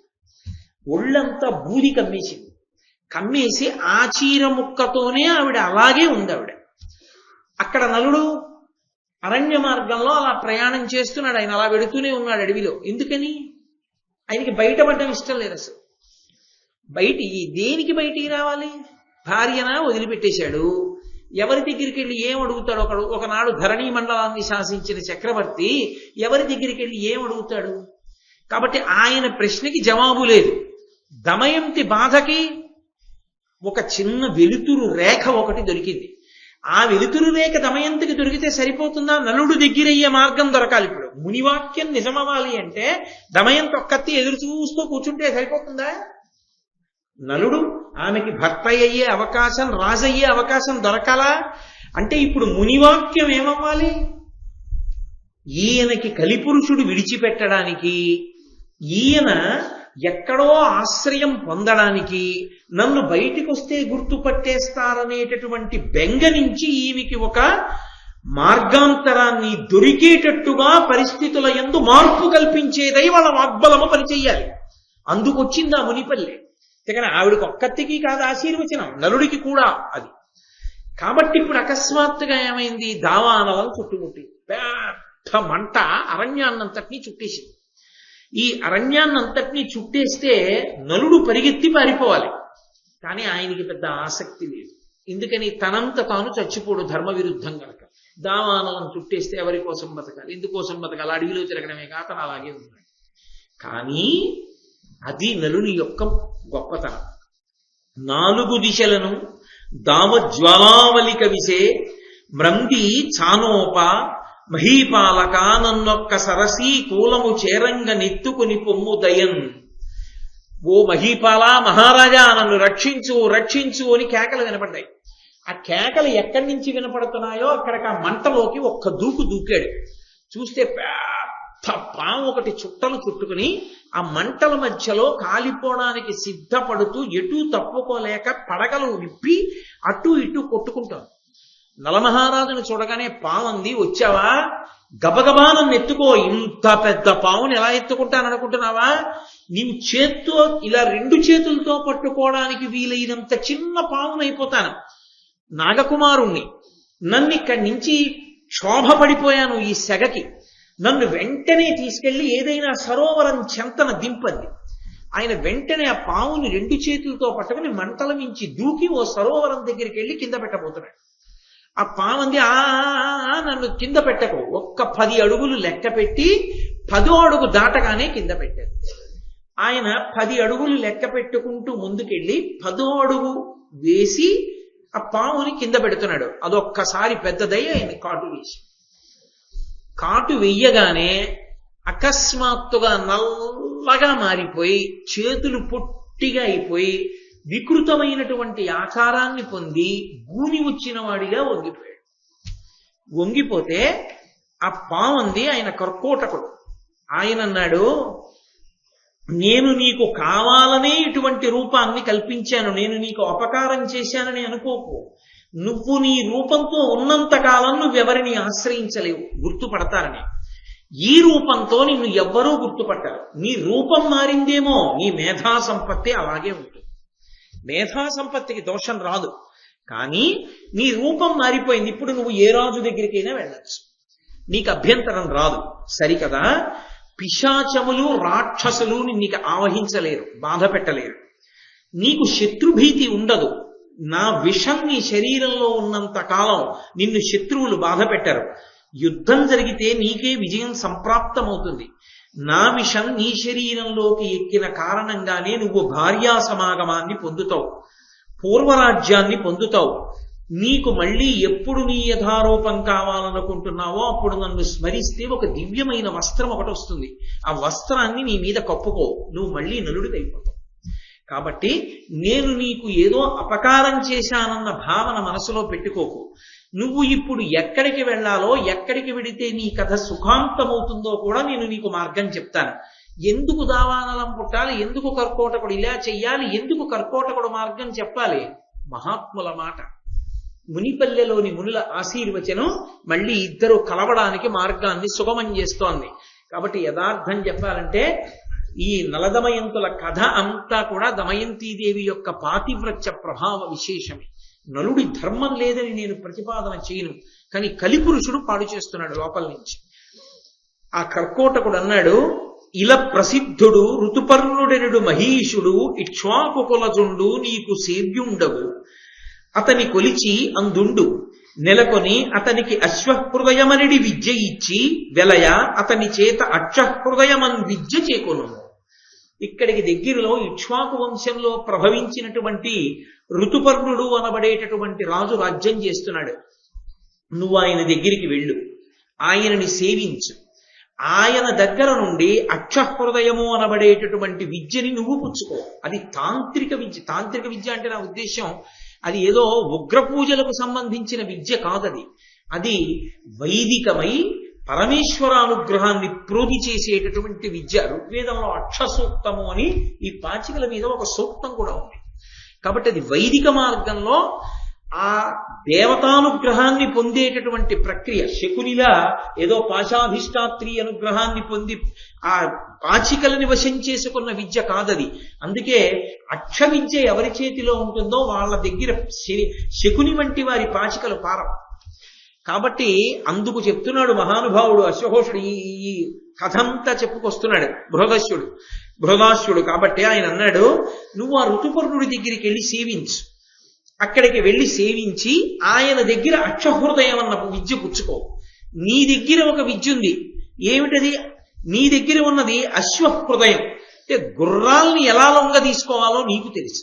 ఈ విద్య ఆయన దగ్గర ఉన్న విద్య నువ్వు పుచ్చుకో. శుభం భూయా, నీకు శుభం జరుగుతుంది, వెళ్ళు అని ఆ కర్కోటకుడు అదృశ్యమైపోయాడు. వెంటనే ఈ నలుడు ఇప్పుడు ఎవరు తనని గుర్తుపడతారన్న భయం లేదు కాబట్టి ఋతుపర్ణుడి దగ్గరికి వెళ్ళాడు. చిత్రం ఏమిటంటే, ఏనల మహారాజు గారు పాచికలాడుతుండగా దమయంతీదేవి ఇక తన భర్త సర్వస్వాన్ని కోల్పోతాడని నమ్మి తన యొక్క కుమారుడైనటువంటి ఇంద్రసేనుణ్ణి, కుమార్తె అయినటువంటి ఇంద్రసేనని, రథసారథి అయిన వార్ష్ణీయుణ్ణి పిలిచి వీళ్ళిద్దరినీ తీసుకుని రథం ఎక్కించుకుని నా పుట్టింటికి తీసుకెళ్లి దింపి మళ్ళీ తొందరగా ఎలాగో రాజ్యం ఓడిపోతామని అనుకుని సంభావించి పంపించిందో, ఆ వార్ష్ణేయుడు నలమహారాజు రాజ్యాన్నంతటినీ పోగొట్టుకున్న తర్వాత ఇక్ష్వాకు వంశ ప్రభవుడైనటువంటి ఋతుపర్ణుడి దగ్గరే పనిచేస్తున్నాడు. కానీ ఆ వార్ష్ణేయుడు కూడా నలుడిని గుర్తుపట్టలేడు. కాబట్టి ధైర్యంగా వెళ్ళగలడు నలుడు. కాబట్టి ఇప్పుడు ఋతుపర్ణుడి దగ్గరికి వెళ్ళన్నాడు, నేను ఎంత పెంకి గుర్రాన్ని లొంగదీయగలను, గొప్ప శిల్ప విద్య వచ్చు, అది కాక నాకు గొప్ప వంట చెయ్యడం వచ్చు అన్నాడు. నిజానికి చాలా గొప్పగా వంట చెయ్యగలరు అనిపించుకున్న వాళ్ళు ప్రపంచంలో పురుషులే. నలభీమ పాకం అంటారు, బాగా వంట చెయ్యగలిగిన వాళ్ళు వాళ్లే. నేనేమి ఎవరిని చిన్నబుచ్చి నేను మాట్లాడను. అసలు నా ఉద్దేశ్యం, నా హృదయం అది కానీ కాదు. ఒక సత్యాన్ని మాట్లాడడం, ఒక పౌరాణికమైన విషయాన్ని ప్రతిపాదించడం వరకే నా హృదయం. అంతేగాని ఆయన ఏదో ధర్మం చెప్తాడు అని చెప్పి వినడానికి పరిగెత్తుకొచ్చిన వాళ్ళందరినీ చిన్నబుచ్చి మాట్లాడితే నాకు ఏమిటి కలిసి వస్తుంది? అసలు దోషభూయిష్టం అటువంటి కళ మాట్లాడకూడదు. నేను ఒక సత్యాన్ని చెప్పడానికి ఆ మాట అన్నాను అంతే. అలా అయితే ఇంకొక మాట కూడా అనొచ్చు, అసలు వాళ్ళ యందు కూడా ఆ వంట చెయ్యగలిగిన శక్తినిచ్చి 10 మందికి అన్నం పెట్టే తల్లి అన్నపూర్ణ ఆడదే. కాబట్టి అలా చూడకూడదు. ఒక పౌరాణిక సత్యాన్ని పౌరాణిక సత్యంగా అర్థం చేసుకోవాలి. అది ఏదో ఒకళ్ళని తక్కువ చేయడం, ఒకళ్ళని ఎక్కువ చేయడం కింద భావన చేయకూడదు. కాబట్టి నలభీమ పాకం అంటారు. ఆ వంట చేయడానికి నలుడు భీముడు అంతటి గొప్పవాళ్ళు. కాబట్టి నలుడు అన్నాడు, నేను బాగా వంట చేసి పెట్టగలను, కాబట్టి మహారాజా నన్ను మీ సేవలో వినియోగించుకోండి అన్నాడు. మహారాజు గారు ఆయన్ని తన సేవలో వినియోగించుకున్నాడు. ఇంతటి మహారాజు భయద కోదండ ఖడ్గముల్ పట్టు వీరుడు గరిటెయు క్రోవియు పట్టెనీడు విపుల కేసరినక్కట పిల్లి చేసే అధమ విధమున ఇట్టిదే విధికృతం. ఆయన పెంకి గుర్రాల్ని లొంగదీసి రాజుగారికి ఇస్తున్నాడు. రాజుగారికి వాళ్ళకి వంట చేసి పెడుతున్నాడు అందరికీ. ఇలా కాలం గడిచిపోతూ ఉండగా ఒకానొక సమయంలో ఒక రోజు రాత్రి పడుకున్నాడు. ఆ రోజు రాత్రి అప్పటి నుంచి ప్రతిరోజు దమయంతీదేవి జ్ఞాపకానికి వస్తోంది. ఎందుకని? ఇప్పుడు ఒక చిన్న ఆశ, తను బ్రతుకుతున్నాడు, చచ్చిపోవలసినంత అవసరం లేదని బ్రతుకు మీద ఆశ పుట్టింది. బ్రతుకు మీద ఆశ పుట్టగానే తన బ్రతుకుకే తాత్పర్యమైన దమయంతీదేవి గుర్తొచ్చి అన్నాడు, యభరాజగమన నీవెందుల కరిగితివి అచ్చురు కుచభార ఎందున్నదానవు అబల ఎవ్వరి చేత అడవులలో పట్టుబడి అశనాపేక్ష బరచున్న ఉగ్రం మృగంబుల ఉదరంబులో నున్నదానవే నీ తల్లిదండ్రులొద్ద ధృతి నున్నదానవే దేశాంతరంబులనున్నదానవే అంచు ఉదిత మదన హతి విమోహితత్ముడై హృదయేశ్వరి తలచి రాత్రులెల్లా తాపమునకు నిద్రలేక వంది నిట్టూర్పులూర్చుతు నుండే నకులుడు శోకముత్కటముగా. ఆయన రాత్రులందు ఏదో పగలంతా పనిలో ఉంటాడు, రాత్రులందు పడుకుంటే దమయంతీదేవి జ్ఞాపకానికి వచ్చినటువంటి వాడై ఆమెని స్మరించి ఏడుస్తున్నాడు. యభరాజగమన, ఓ ఏనుగు వంటి నడక కలిగినటువంటి దానా, ఎక్కడున్నావు, ఎలా ఉన్నావు, ఏ క్రూర మృగాలకు ఆహారం అయిపోయి వాటి కడుపులో చేరిపోయావా, మీ తండ్రి గారి ఇల్లు చేరుకున్నావా, ఎక్కడున్నదానవో కదా అంటే ఆయనకి ప్రీతి లేనివాడు కాడు, కలిపురుషుడు ఆయన చేత పరిచయించాడు. ఎక్కడున్నావో అని ఏడుస్తూ ఆమెను తలుచుకుంటూ రాత్రి పడుకుని ఎవ్వరూ లేరు కదా అని ఈ పద్యం పైకి చదివాడు. ఈ పద్యం పైకి చదివితే అక్కడే జీవనుడు అనబడేటటువంటి ఇతనితో పాటే పనిచేసేటటువంటి రాజుగారి ఇంకొక సేవకుడు ఉన్నాడు. వాడు చాలా ఆశ్చర్యపోయాడు. ఎందుకు ఆశ్చర్యపోయాడంటే ఈయన పద్యం చెప్పాడని కాదు, ఇతనే మరుగుజ్జు, ఇతనే గూని, ఇతని చేతులు పొట్టి, ఇంత నల్లగా ఇంత భయంకరంగా ఉంటాడు, వీడికి ఒక ప్రేయస, ఆ ప్రేయసి అంత గొప్పదా, యుభరాజగమన, ఏనుగులా నడుస్తుందా, ఆవిడ్ని ఎక్కడో ఎప్పుడో కోల్పోయాడా, అందుకు ఏడుస్తున్నాడా, అసలు వీడికో భార్య ఉంటే ఆవిడెంత అందవికారంగా ఉంటుందో అనుకున్నాడు. అనుకుని వచ్చి ఏమిటి అసలు నిన్ను పెళ్లి చేసుకునేవాళ్ళు లోకంలో ఉన్నారా అనుకున్నాడు. ఎంత దారుణమైనటువంటి పరిస్థితిలో చూడండి అంతటి నలమహారాజుకి. వచ్చి ఆయన అన్నాడు, బాహుక, బాహుకుండని చెప్పుకున్నాడు నలుడు తని పేరు. బాహుక, నువ్వే ఇలా ఉంటావు కదా, నిన్ను ఏకాంత వరించిందయా, ఏకాంత గురించి నువ్వు ఇలా మాట్లాడావో నాకు చెప్పవలసింది అన్నాడు. అంటే నలమహారాజు గారు ఇప్పుడు దమయంతి వృత్తాంతం చెప్పడం ఎందుకని మళ్ళీ బయటపడిపోతాడు కదా, అందుకని సమయస్ఫూర్తితో, అంత తెలివి లేనివాడ, బయటికి ఆకారం మారింది కానీ లోపలి మేధా సంపత్తి మారలేదుగా కర్కోటక వరం చేత. అందుకని ఆయన అన్నాడు, ఓరి పిచ్చివాడా, నీకు జ్ఞాపకం రాలేదా, మన సైన్యంలో మందప్రజ్ఞుడు అనబడేటటువంటి సైనికుడు ఉండేవాడు, వాడి భార్య కనపడకుండా పోతే ఈ పద్యం రాసుకుని చదివాడు. నాకెందుకో మందప్రజ్ఞుడు పాపం భార్య కనపడకపోతే అలా ఏడిచాడు కదా, నా పద్యం గుర్తొచ్చి నేను చదివాను. నాకు భార్య ఏమిటి, ఆవిడ తప్పిపోవడం ఏమిటిరా, నీకు బుర్ర లేదా అని అడగడానికి అన్నాడు. అతను వెంటనే నమ్మాడు. కారణం ఏమిటంటే నిజమేలే, ఇలాంటి వాడికి భార్య ఎక్కడ ఉంటుంది అనుకున్నాడు. అంటే మీరు ఇప్పుడు ఒక్క విషయాన్ని గుర్తుపట్టాలి, నలుడికి ఆశ్రయం దొరికిందేమో కానీ ఈయన నలుడిని గుర్తుపట్టడం ఎవరికైనా సాధ్యమా? అసలు నలుడి చేత జవాబు చెప్పించడం సాధ్యమా? ఎవరికీ సాధ్యం కాదు తను బయటపడడం. కాబట్టి ఈమె దమయంతి భర్తయే, ఈమెయే నలుడు అని పట్టుకోవడానికి ఎక్కడా అవకాశం లేదు, తనంత తాను ఎక్కడో బయటపడితే తప్ప. కాబట్టి కథ మళ్ళీ అలాగే బీసుకుపోయింది. దమయంతీదేవి అక్కడుంది, నలుడు ఇక్కడున్నాడు, ఎలా ఇద్దరు కలిసేది, ఎలా మునివాక్యం నిజమయ్యేది? సరే, ఇలా కొంతకాలం నడుస్తోంది. ఇలా నడుస్తూ ఉండగా అక్కడ విదర్భ దేశానికి చెందినటువంటి రాజు భీముడు దమయంతీదేవి తండ్రికి తెలిసింది, జూదంలో నా కూతురు అల్లుడు అన్నీ కోల్పోయి అరణ్యవాసానికి వెళ్ళిపోయారట, ఇక మళ్ళీ నా కూతురు అల్లుడు జాడలేదు, మీరు ఎలా అయినా వెళ్ళి నా కూతురు అల్లుడు ఎక్కడుంటారో కనిపెట్టి రండి అని కొంతమంది బ్రాహ్మణుల్ని పిలిచి వాళ్ళకి సంభావన ఇచ్చి వాళ్ళందరినీ కూడా అన్ని రాజ్యములను చూసి రమ్మని పంపించాడు. వాళ్ళు ఈ భూమండలంలో ఉన్నటువంటి రాజ్యములను, నగరములను, గ్రామములను శోధిస్తూ అన్ని చోట్లకి వెడుతున్నారు. వెళ్ళి వాళ్ళు వెతుకుతున్నారు. ఎందుకు వెతకగలరు? వాళ్ళు బ్రాహ్మణులు కాబట్టి అక్కడికి వెళ్ళో పూజ చేస్తారు, హోమం చేస్తారో, యజ్ఞం చేస్తారు, అందరూ వస్తారో, నమస్కారం చేస్తారో, కాయో పండో చేతిలో పెడతారు. వాళ్ళు వెళ్ళి వెతకక్కర్లేదు, వాళ్ళ దర్శనానికి ఆశీర్వచనానికి అందరూ వస్తారు. కాబట్టి నలదమయంతులు ఎక్కడైనా ఉన్నారు. అందులో కష్టాల్లో ఉన్నవాడు ముందు వస్తాడు కదా ఆశీర్వచనానికి. డాక్టర్ గారి దగ్గరికి, మంత్రోపాసనలు ఉన్న వాళ్ళ దగ్గరికి ఎవరు ఎడతారంటే కష్టాల్లో ఉన్న వాళ్ళే పెడతారు తప్ప అన్ని బాగున్నవాడు ఎందుకు ఎడతాడు? కాబట్టి వాళ్ళు తప్పకుండా వస్తారు నలదమయంతులు, బ్రాహ్మణ భక్తి కలిగిన వాళ్ళు కాబట్టి బ్రాహ్మణుల యొక్క సమూహాల్ని పంపించాడు. వాళ్ళు అంతటా వెతుకుతూ వెడుతున్నారు. అలా వెడుతుండగా ఈ ఎక్కడైతే దమయంతీదేవి ఉన్నదో ఆ దమయంతీదేవి ఉన్నటువంటి రాజ్యానికి సుదేవుడు అనబడేటటువంటి ఒక బ్రాహ్మణుడు వచ్చాడు. విదర్భ రాజ్యం నుంచి బయలుదేరిన బ్రాహ్మణ సమూహాల్లో ఆయన అంతఃపురంలోకి వచ్చి చూస్తున్నాడు అందరినీ.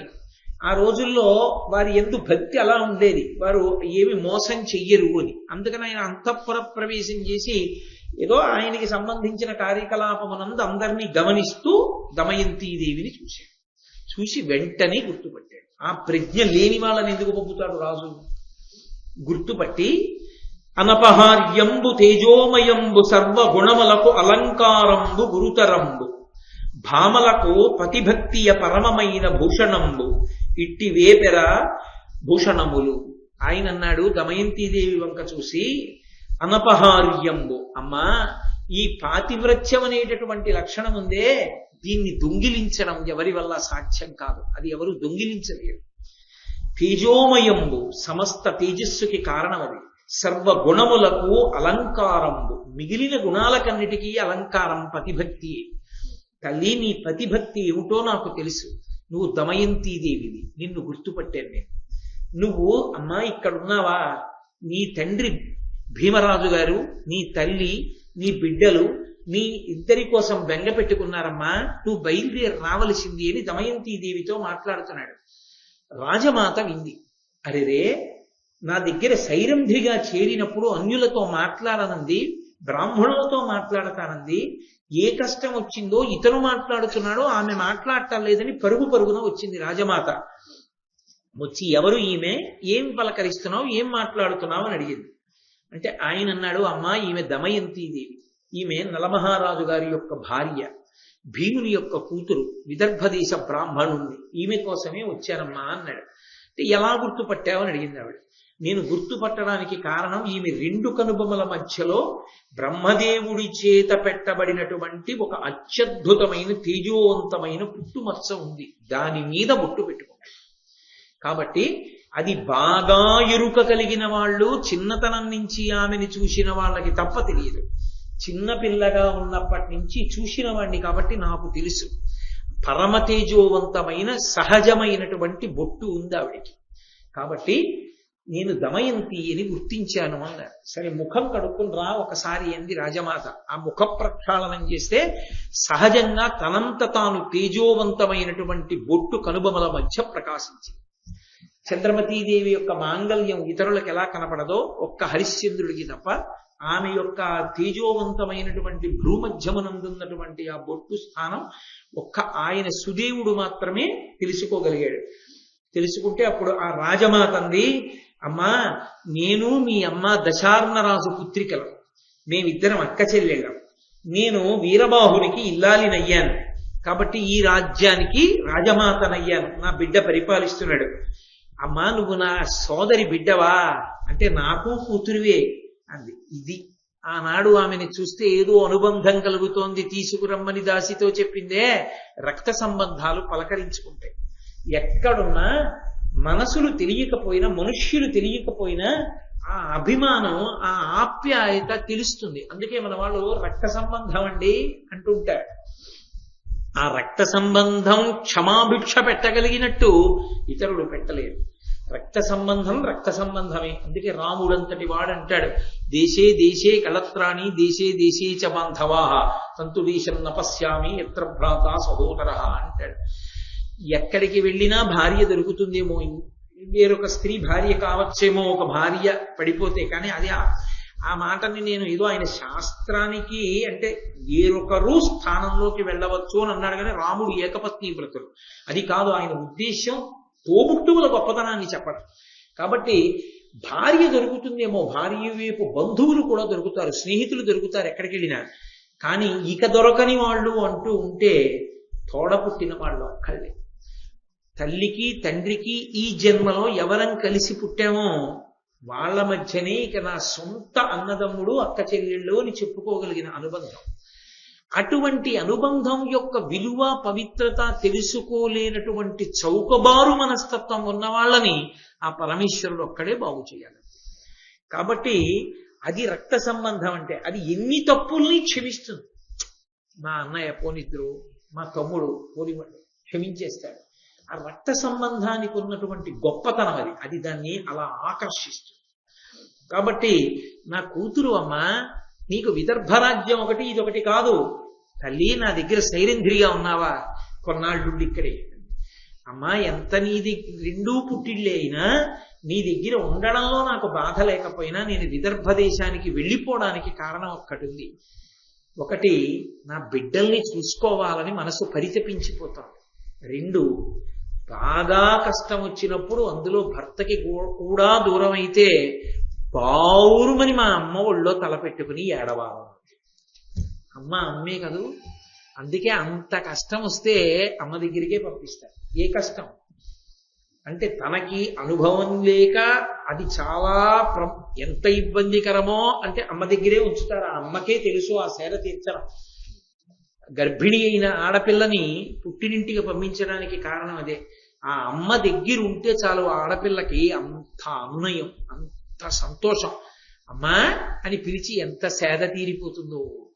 అమ్మ అమ్మే లోకంలో, అందుకని మా అమ్మ దగ్గరికి వెడతానమ్మా అని నమస్కారం చేసి ఆవిడ అనుగ్రహాన్ని ఆశీర్వచనాన్ని తీసుకుని బ్రాహ్మణుడు సునందునితో కలిసి ఆమె విదర్భ రాజ్యానికి వెళ్ళిపోయినా ఆమె మాత్రం ఆనాడు నలమహారాజు గారు తన కట్టుకున్నటువంటి బట్టలో సగం చింపి తీసుకోగా మిగిలినటువంటి వస్త్రఖండాన్నే కట్టుకుని ఆ ఒంటికి పట్టినటువంటి మట్టితోటే ఆమె పడుకుంటూ కడుపు నిండా అన్నం తినకుండా నలమహారాజు గురించే ఆమె నిరంతరము స్మరిస్తూ ఆమె కోరి తెచ్చుకున్న కష్టంతో మహాపాతివ్రత్యంతో నలుని యొక్క దర్శనమును అపేక్షించి ఉంది. ఇంటికి వెళ్ళింది, చాలా కాలం అయింది పుట్టినింటికి. భర్త కనపడే మార్గం ఏమిటి? వెతికితే కనపట్టలేదు. అది ఆవిడ గొప్పతనం. ఇంతమంది వెతికారు, తను కనపడింది, నలుడు కనపడలేదు. ఇంత దీనమైన స్థితిలో తనున్నా కనిపెట్టగలిగిన వాళ్ళు నలుడిని ఎందుకు కనిపెట్టలేకపోయారు? అంటే నలుడు కనిపెట్టడానికి వీలు లేని స్థితిలో ఉండి ఉంటాడు. కాబట్టి ఇప్పుడు నలుడు మన మాంసనేత్రానికి దొరకడు. నలుడు తనంత తాను దొరకాలి, దానికి ఒక ఉపాయం దొరకాలి. అది ఆవిడ గొప్పతనం. అంత దుఃఖంలో అంత పదునుగా ఆలోచించింది ఆవిడ. ఆలోచించి వాళ్ళ అమ్మగారిని నాన్నగారిని పిలిచి, నాకు ఒక ఆలోచన వచ్చింది, మీరు దీన్ని అమలు చెయ్యండి. ఏం చెయ్యమంటా ఉన్నారు? బ్రాహ్మణ సమూహాల్ని అన్ని రాజ్యాలకి పంపండి. ప్రతి సభలో ప్రతి ఊళ్ళో వాళ్ళు నిలబడి ఒక మాట చెప్తారు. వాళ్ళు మాట్లాడినప్పుడు ఎవరైనా తిరిగి మాట్లాడితే వెంటనే ఇక్కడికి తీసుకురమ్మని. లేదు అత్య చురుక్కుమనే మాట మాట్లాడుతుంది, అది నలుడే జవాబు చెప్తాడు దానికి. ఇప్పుడు బాహ్యంలో నలుడుగా దొరకని వాడు లోపల నలుడు దొరికిపోతాడు. తీసుకురండి. రానని మొరాయిస్తే గుర్తుపట్టి రండి, ఎక్కడ ఉంటాడో మనమే పెడదాం. సరేనన్నారు. బ్రాహ్మణుల సమూహాలను పిలిచారు. ఆవిడ చెప్పినటువంటి విశేషం చెప్పించారు, పంపించారు. వాళ్ళు అన్ని రాజ్యాలకి వెళ్ళారు. అన్ని చోట్ల, అన్ని సభల్లో, అన్ని ఊళ్ళల్లో, అన్ని వీధుల్లో నిలబడుతున్నారు. ఈ పద్యం చెప్తున్నారు. నిత్య సత్యుండవు నీ సతి వంచించి దాని వస్త్రార్థంబు తరిగి నీకు పరిధానముగా చేసి పాడియే పోవంగా భార్య భర్తవ్యనామరగు ధర్మమది మిథ్యయ్య నీ యందు నీకిట్టి నిర్దయ బుద్ధి చేకొన తగునే అట్టి సాధ్వికి కరుణ ప్రసన్నుండవగుమని ఎల్లచో పలికిన ఎవ్వడేని పలుకు వడగ ఓడి ప్రతివచనం బిచ్చునతడు నలుడుగా ప్రియంపు తోడ ఎరిగినన్నునతనికి ఎరింగించి తోడ్కొని రండు రానినాడు రండెరింగి. మీరందరూ వెళ్ళి చెప్పవలసిన మాట ఏమిటో ఆవిడ చెప్పింది. వాళ్ళందరూ చెప్తున్నారేమని? నిత్య సత్యుండవు, అబద్ధమాడని వాడివి, ఎప్పుడూ సత్యమే మాట్లాడేవాడివి. నీ భార్యని వంచనకి గురి చేసి మోసగించి ఆమె కట్టుకున్న చీరలో సగభాగాన్ని నువ్వు తీసుకుని పంచగా కట్టుకుని భార్యని విడిచిపెట్టి వెళ్ళిపోయావు. భర్త అంటే భార్యని భరించువాడు. భార్య భర్తవ్యనామరగు ధర్మమది మిథ్యయ్యే నీ యందు. భార్యని భరించవలసిన వాడు భర్త అయితే భరించకుండా విడిచిపెట్టి వెళ్ళిపోయావు కాబట్టి ఆ మాట నీ యందు మిథ్య అయిపోయింది. భార్యని విడిచిపెట్టి వెళ్ళినవాడా? దమయంతీదేవి, నలుడు అన్న పేర్లు ఏమైనా వాడుతున్నారా? ఎక్కడా వాడలేదు. అట్టి సాధ్వికి కరుణ ప్రసన్నుండవగుము, అట్టి మహాసాధ్వి అయినా ఎక్కడా ఆవిడ నీ పేరు చెప్పలేదు. అటువంటి సాధ్వికి ప్రసన్నుడవు కా, మహాపతివ్రత, ఎక్కడున్నావో అని అనండి. ఎవ్వరు ఏమిటది అని ఎవరికీ తెలియకుండా అందరూ ఊరుకుంటే ఊరుకోండి. ఎవడైనా తిరిగి జవాబు చెప్తే, ఏమైనా మాట్లాడితే నా దగ్గరికి తీసుకురండి. నేను రానని మొరాయిస్తే ఎక్కడుంటాడో కనుక్కురండి, మనం వెళదాం. ఇప్పుడు వాళ్ళందరూ వెళ్ళి చెప్తున్నారు ఇదే మాట. ఎక్కడ ఎవరు ఏమీ మాట్లాడలేదు. కానీ ఇక్ష్వాకు వంశంలో పుట్టినటువంటి ఋతుపర్ణ మహారాజు గారు పరిపాలిస్తున్నటువంటి రాజ్యానికి వెళ్ళినటువంటి ఒక బ్రాహ్మణుడు, పర్ణాదుడు అని పేరు కలిగినటువంటి వాడు సభలో ఈ మాట చెప్పాడు. చెబితే బాహుకుడి వేషంలో ఉన్న నలుడు విన్నాడు. దీని జవాబు చెప్పకుండా ఎలా ఊరుకోగలడు? తన మీద ఆరోపణ చెయ్యబడింది. తను తప్పు, భార్య సరి అయిన పదంలో ఉంది అంటున్నారు. తను మోసగించాడంటున్నారు. తను మోసగించలేదు, ఆమె సుఖపడాలని వెళ్ళిపోయాడు. అయినా అది అధర్మమే. కానీ తను వెళ్ళింది మాత్రం సుఖపడాలి. ఆ మాట పడలేడు నలుడు. కాబట్టి గబుక్కున మాట్లాడాడు బాహుకుడు. ఇది దమయంతీదేవి యొక్క తెలివితేట.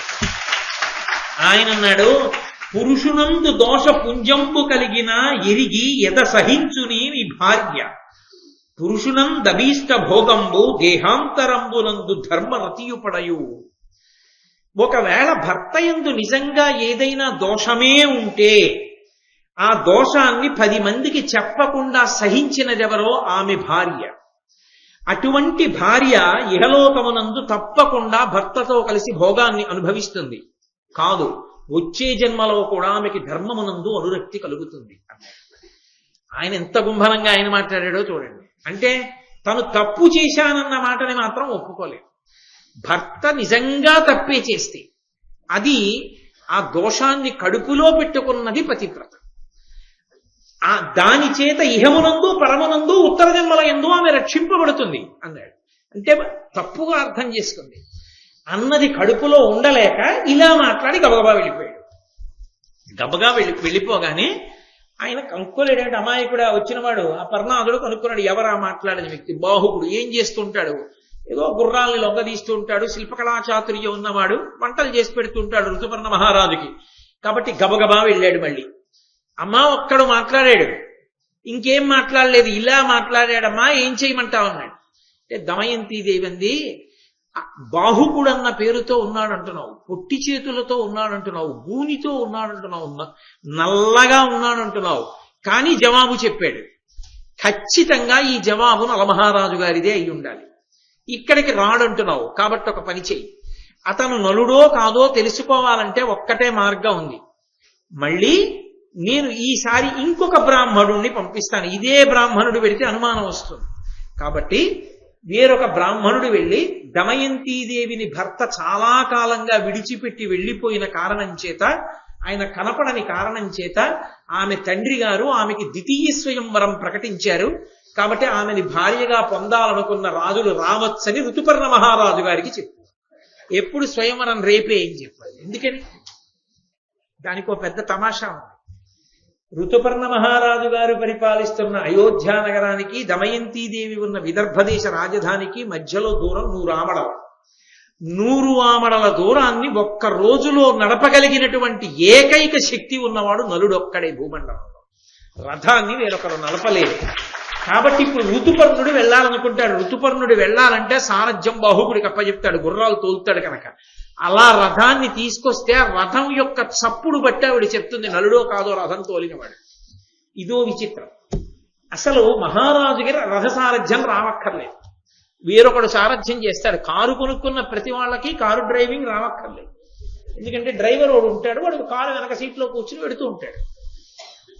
కానీ ఒకవేళ డ్రైవింగ్ వచ్చు అనుకోండి, తను ఏ ఉద్యోగం చేస్తున్నాడో దానికన్నా గొప్పగా డ్రైవింగ్ మాత్రం రావక్కర్లేదు కదా.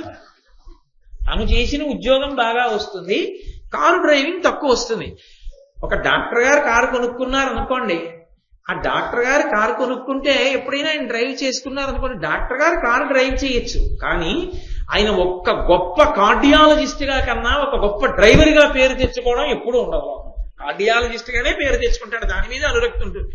ఓ కార్డియాలజిస్ట్ అయిన డాక్టర్, హృద్రోగ నిపుణుడైన వాడు కదా. అంతేగాని గొప్ప డ్రైవర్ ఎందుకు అవుతాడు? అలాంటి వాళ్ళు 3 ఉన్నారు ఈ లోకం. వాళ్ళ వృత్తి ఒకటి, వాళ్ళ విలాస విద్య ఒకటి. విలాస విద్య అంటే హాబీ చేత ఏమైందంటే అసలు వాళ్ళ వృత్తి మరుగున పడిపోయి వాళ్ళకున్న హాబీ చేత, విలాస విద్య చేత గౌరవింపబడ్డారు భూమండలంలో. వాళ్ళతో సరి అయిన వాళ్ళు లేరిక. వాళ్ళు ఎవరో తెలుసా? 1 నలుడు రథాన్ని నడపడంలో, 2 శ్రీకృష్ణుడు రథసారథ్యం చేయడంలో, 3 శల్యుడు రథసారథ్యం చేయడం. అందుకే అటు కృష్ణుడు ఉన్నాడు కాబట్టి ఇటు శల్యుణ్ణి తేవడానికి దుర్యోధనుడు అన్ని అగచాట్లు పడ్డాడు. సరే, అదంతా వేరు కథ అనుకోండి. శల్యప్రమంలో వాటిల్లో మీరు వినొచ్చు. మహాభారతంలో పరమేశ్వరుడు అవన్నీ చెప్పిస్తే ఈ సంవత్సరం. కాబట్టి ఆ నలమహారాజు గారే తేగలడు రథాన్ని. దాన్ని బట్టి నేను అర్థం చేసుకోగలను, బాహుకుడిగా ఉన్నవాడు నలుడే అని పట్టుకోగలను. కాబట్టి దమయంతి ద్వితీయ స్వయంవరం అని ఋతుపర్ణుడికి చెప్పండి. ఋతుపర్ణుడు బాహుకుడిని రథసారథ్యం చేయమంటాడు. కథ తెలిసిపోతుందండి ఆవిడ. అనగానే ఈయన వెళ్ళి చెప్పాడు బ్రాహ్మణుడు. చెప్పగానే ఎంతో సంతోషంగా ఋతుపర్ణుడు దమయంతికి ద్వితీయ స్వయంవరంట మనం వెళ్ళాలన్నాడు. 100 యోజనాల దూరం, 100 ఆమడలు, రథం అంతసేపట్లో వెళ్ళదు. కాబట్టి అలా నడపగలిగిన వాడు ఎవరని అడిగాడు. బాహుకుడు ఒక్కడే నడపగలడు. అనగానే బాహుకుడిని పిలిచి అన్నాడు, మనం తప్పకుండా స్వయంవరానికి వెళ్ళాలి, ఇవాళ రాత్రికి చేరిపోవాలి. చేరిపోయేటట్టుగా రథాన్ని అంత వేగంగా నడపగలిగిన వాడివి నువ్వు ఒక్కడవేట, పూంచు గుర్రాలు వచ్చేస్తున్నాను. నలుడు గబగబా వెళ్ళి ఆ వార్ష్ణేయుడు అని నలుడికి పూర్వం రథం నడిపినవాడు, ఆ వార్ష్ణేయుడు నలుడి రథం ఇక్కడే ఉంది, ఎందుకని ఆ రథంతో కూడా వచ్చేసాడు ఆయన, గుర్రాలతో కూడా ఇక్కడికే ఉద్యోగం చేసుకోవడానికి.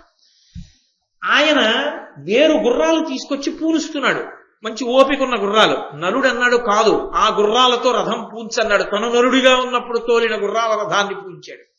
ఋతుపర్ణుడు వచ్చి అన్నాడు, ఇవి ముసలి గుర్రాలు, ఓపికన్న గుర్రాలు కట్టకపోయావా అన్నాడు. సారథ్యం చేసేది నేను, ఆ గుర్రాలు ఏమిటో ఆ రథం ఏమిటో నాకు తెలుసు, ఎక్కండి రథం అన్నాడు.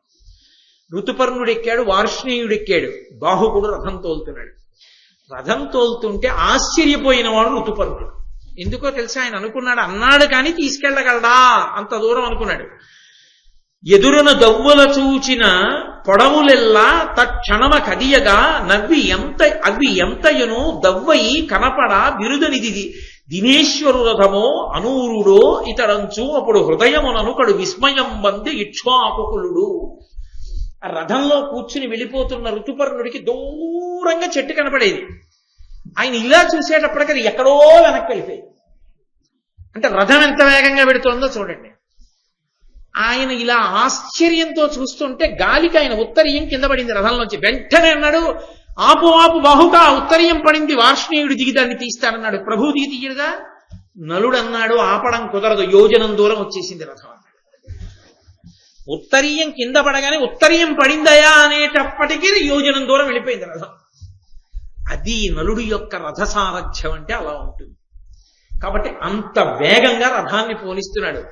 ఋతుపర్ణుడు ఆయన విద్య చూసి ఆశ్చర్యపోయి, ఆ బాహుకుడి సారథ్యం చూసి ఆశ్చర్యపోయి, ఓయ్ బాహుక, నువ్వు గొప్పగా సారథ్యం చేస్తున్నావు, నీ దగ్గర ఎటువంటి విద్య ఉందో అశ్వ విద్య నా దగ్గర ఒక విద్య ఉంది, అక్షహృదయం, దాని చేత సంఖ్యాశాస్త్రం నాకు వశమైంది, నేను ఇలా చూస్తే లెక్క పెట్టేస్తా. అదిగో ఎదురుగుండా కనపడుతున్నటువంటి తాండ్ర చెట్టుకి ఆకులు కాయలు పళ్ళు కలిపి ఎన్నున్నాయో చెప్తానన్నాడు. చెప్పన్నాడు నలుడు. దూరంగా కనపడింది, వేగంగా రథం వచ్చేసి వెళ్ళిపోయింది. వెంటనే ఆయన అన్నాడు, నాకు ఎదురుగుండా కనపడినటువంటి 2 కొమ్మలకు కలిపి ఆకులు పళ్ళు కలిపి 10,001 ఉన్నాయి, మిగిలిన కొమ్మలన్నిటికీ కలిపి 2,095 ఆకులున్నాయి. ఆశ్చర్యపోయాడు నలుడు. ఇది నిజమా కాదా ఎలా తెలుస్తుంది? చెట్టు పడగొట్టి ఆకులు లెక్కెట్టాలి. రథాన్ని వెనక్కి తీసుకొచ్చి రథం ఆపి చెట్టు పడగొట్టి ఆ 2 కొమ్మలకున్న ఆకులు పళ్ళు లెక్క పెట్టాడు. ఖచ్చితంగా ఋతుపర్ణుడు ఏం చెప్పాడో అన్నీ ఉన్నాయి. మిగిలిన కొమ్మలకున్నవి లెక్క పెట్టాడు. ఋతుపర్ణుడు ఎన్ని చెప్పాడో అన్నీ ఉన్నాయి.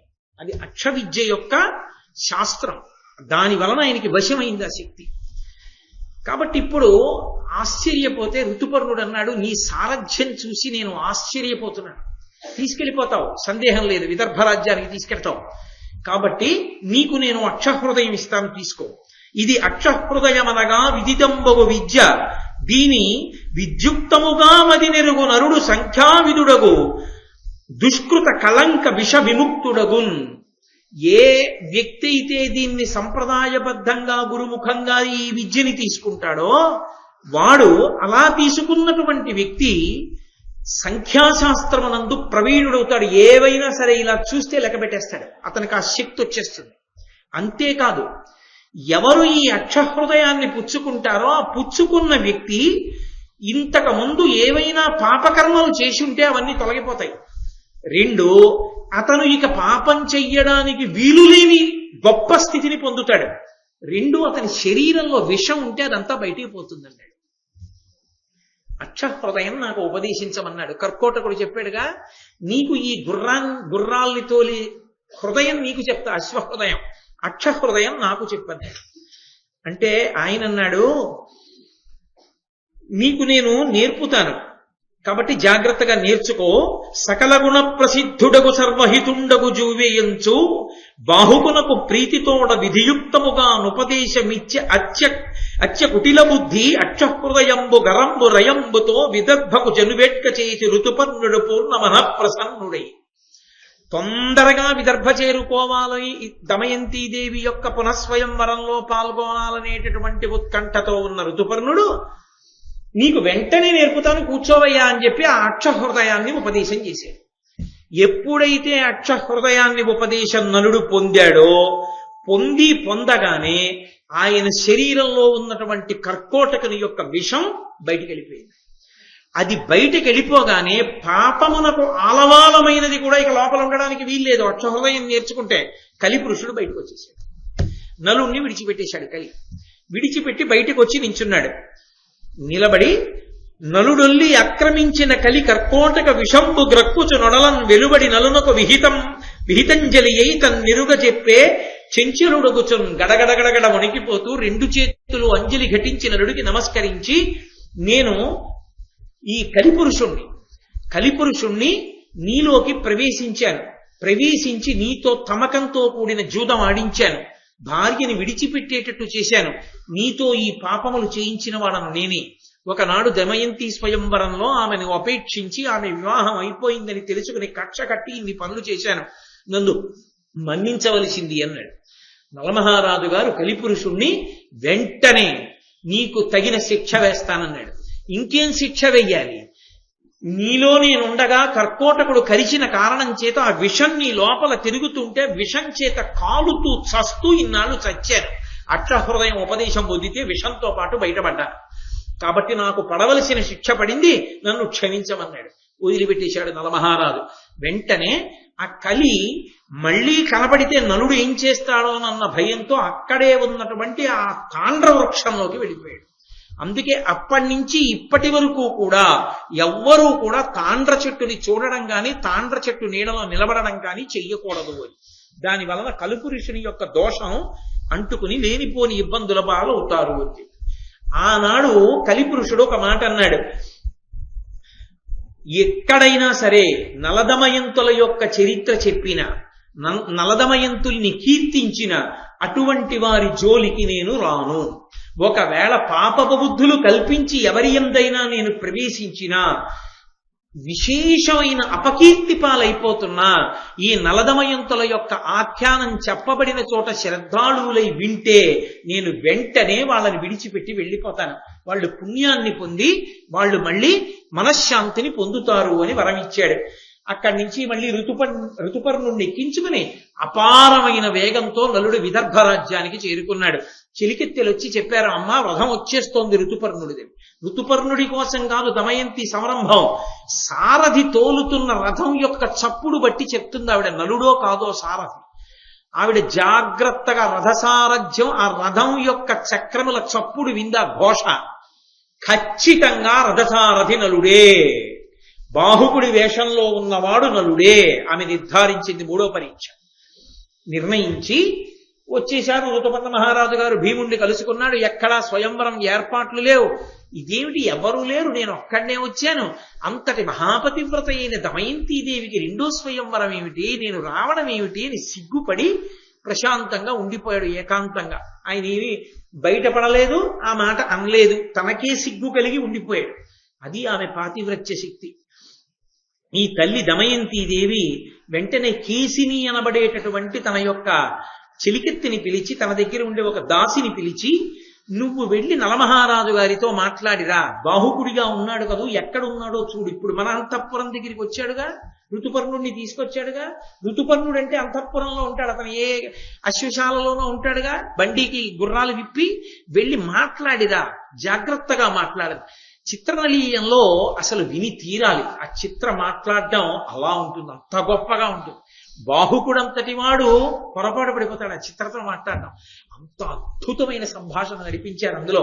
నన్నయ్య గారు కూడా ఏం తక్కువ చేయలేదు అనుకోండి. కాబట్టి ఆ కేసిని దమయంతి పంపిస్తే ఆయన దగ్గరికి వెళ్ళింది. ఏమీ తెలియని వాళ్ళ ఆ గుర్రబండికి ఉన్న గుర్రాలు విప్పేసి అక్కడే పడుకుని ఉన్నాడు నల్లుడు. మామగారి ఇల్లది, తన భార్య ఉన్న చోటు. కానీ తనకి తగిన ప్రాభవం లేక కష్టాల కూర్చి అలాగే పడుకుని ఉన్నాడు.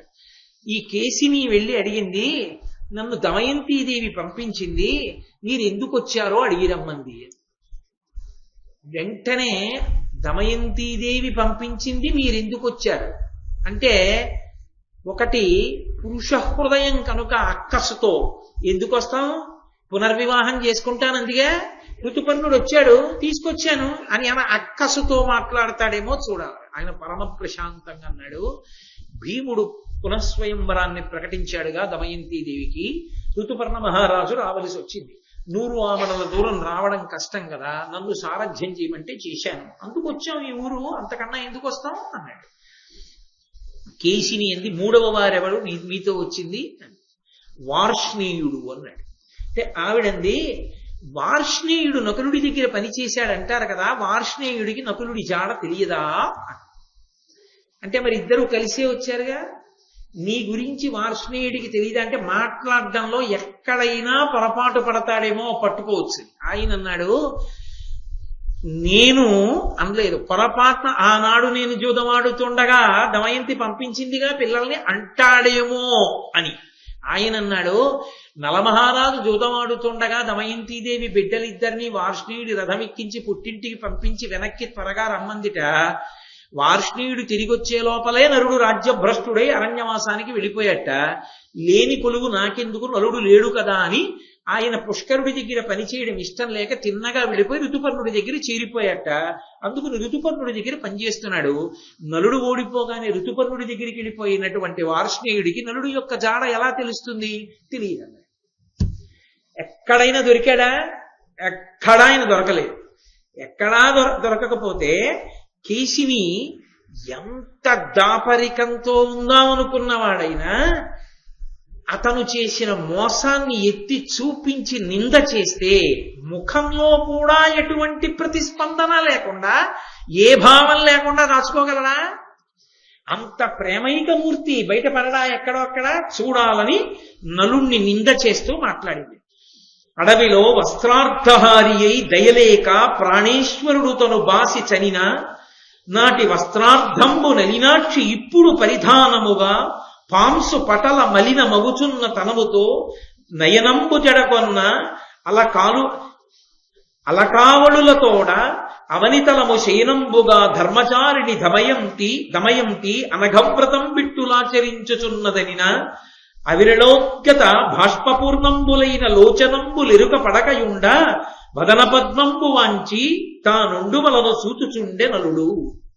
ఆ వచ్చినటువంటి కేశిని అంది, అడవిలో వస్త్రార్థహారి అయి దయలేక ప్రాణేశ్వరుడు తను బాసి చనిన, ప్రాణేశ్వరుడైనటువంటి నలుడు దయ లేకుండా సగం వస్త్రంతో ఉన్నదాన్ని విడిచిపెట్టి వెళ్ళిపోతే ఆ వస్త్రార్థంతో ఉండిపోయినటువంటి నలినాక్షి ఇప్పుడు పుట్టింటికి వచ్చాను కదా అని విప్పి పట్టుబట్ట కట్టుకోలేదు. ఆ బట్టతోనే ఇప్పటికీ ఉంది. పాంసు పటల మలిన మగుచున్న తనువుతో అనయంబు జడగొన్న అలకాములతోడ ఆమె మట్టి కొట్టినటువంటి నేల మీద పడుకుంటోంది. గది తుడుచుకు పడుకోవట్లేదు. నలుడు ఏ కష్టంలో ఉన్నాడు అని మట్టి పట్టిన నేల మీద నిద్రపోతోంది. ఆమె అనయంబు ఎల్లప్పుడూ కూడా జడగొన్న అలకావళులతోడ ఆమె జుట్టంతా కూడా చిమ్ముకుపోయి ముద్దలు కట్టేసింది. తైల సంస్కారం లేదు. అవనితలము శయనంబుగా ధర్మచారిణి దమయంతి అనఘవ్రతం బిట్టులాచరించుచున్నదనినా భూశయనం చేస్తోంది. కటిక నేల మీద పడుకుంటోంది. తనకి పాపం కలగకూడదు, భర్త ఎలా ఉన్నాడో ఏ సుఖంలో ఉన్నాడో తెలియకుండా తాను సిగపడకూడదని పరమధర్మచారిణి అయి అలా ఉంది. మోసగాడు నలుడు మాత్రం ఎక్కడున్నాడో తెలియదు, విడిచి వెళ్ళిపోయాడు. తగునా ఈ పని అని అడిగింది. అడిగేటప్పటికి ఏదో జవాబు చెప్పబోయాడు. కానీ దమయంతీదేవి ఇన్ని కష్టాలు పడుతోంది అని వినగానే కంఠం గాద్గదికమై కన్నుల వెంట బడబడా నీళ్లు కారిపోయాయి. ఎక్కడ కేశిని చూస్తుందో అని తల పక్కకి తిప్పి ముఖం కూడా తుడుచుకోకుండా నీటి ధారలు కారిపోతుంటే అలా ఉండిపోయాడు. పట్టుకోవలసింది పట్టేసుకుంది కేశి. పట్టుకుని ఆమె లోపలికి వెళ్ళి దమయంతీదేవితో చెప్పిందమ్మా, నీ బాధ చెప్పగానే కన్నుల వెంట నీళ్లు కారిపోయాయమ్మా, ముఖం మలినమైపోయింది, మాట మాట్లాడలేదమ్మా, పక్కకి తిప్పి ముఖాన్ని ఊరుకున్నాడమ్మా. ఆవిడంది, ఓ కేశిని, ఇప్పుడే మనం పట్టుకోవాలి నలుడిని, మళ్ళీ ఋతుపర్ణుడు వెళ్ళిపోతే దొరకడం. వినవమ్మా, అతను ఎలా ఉంటాడు అన్నదాన్ని పట్టుకోవడానికి ఇంకొక ఆధారం ఉంది. ఏ విధమైందేవండి, ఏమి తెలివితే అట్లా ఆవిడ నిజంగా. ఆయన వంట పని చేస్తూ ఉంటాడుగా, ఇప్పుడు ఋతుపర్ణుడు వచ్చాడుగా, ఋతుపర్ణుడికి వంటలు చేస్తూ ఉంటాడు. ఆ వంట చేసే విధానం చూసి వచ్చి నాకు చెప్పవే ఎలా చేస్తున్నాడో అని. కేశిని జాగ్రత్తగా రహస్యంగా నలుడు వంట చేసే విధానాన్ని చూసి తెల్లబోయిన ముఖంతో దమయంతీదేవి దగ్గరికి వచ్చింది. వచ్చి, వినవమ్మ, తృణిముష్టి కొనివాడు వీచుడు అందగ్ని ఉదయించు, అతని వంట అమరులనంతకు ఇంధనములపేక్షింపక ఉడుగక మండుచునుండు, మరియు గడకతో నంజుళ్ళు కడగంగ సమకట్టి జలమపేక్షించుచుడు భవిల్లి కుంభముల్ నిండి దివ్యాంభ ప్రవాహము అక్షయమగుచుండు తక్షణమ చూడ, అతని కరతలద్వయామర్జితములై కందియును మహాసుగంధ కుసుమ తతులు తొంటి ఎట్లా తమ కంపు విడువకయుండు, అతని తేజమున్నతంబు అని. ఆవిడ చూసొచ్చిందమ్మా, చాలా ఆశ్చర్యంగా ఉందమ్మా తన వంట చేసే విధానం. తృణమృష్టి కొనివాడు వీచుచు అందగ్ని ఉదయించు. అతను గడ్డి పరకలు పట్టుకుని ఓ మూట చేత్తో పట్టుకుని ఇలా అంటాడు అగ్ని కోసం. అంటే అగ్ని పుడుతుంది. అక్కడ ఇంధనం ఏమి ఉండదు, వంట చెరుకో లేకపోతే ఏదో నూనె ఉండదు, ఉండకుండానే అగ్ని పుడుతుంది. ఇంకా ఆశ్చర్యం ఏమిటంటే అతని వంట అమరునంతకు ఇంధనములు అపేక్షించక, అతని వంట అయిపోయే వరకు కట్టె తోస్తున్నాడా ఇంధనం పోస్తున్నాడా తో పని లేకుండా వంట అయ్యే వరకు అగ్ని అలాగే వెలుగుతుంది. కావలసినంత సిమ్లో ఉండాలంటే సిమ్లో ఉంటుంది, హైలో ఉండాలంటే హైలో ఉంటుంది. కాబట్టి ఉడుగక మండుచునుండు, మరియు ఆ మంట ఆరిపోదు, అలాగే ఉంటుంది. వంట అయిపోతే నిధనం అయిపోతుంది తనంత తాను. మరియు గడకతో నంజుళ్ళు కడగంగ సమకట్టి జలమపేక్షించుడు సంభవిల్లి కుంభకముల్ నిండి దివ్యాంభ ప్రవాహం అక్షయమగుచుండు తక్షణమ చూడా. అతను మాంసం తీసుకొచ్చి కడుగుదామని చెప్పేసి ఆ మాంసాన్ని చేతిలో పట్టుకుని కడగడానికి ఇలా అంటాడు. అంతే, ఖాళీ కుండల నిండా నీళ్లు వస్తాయి.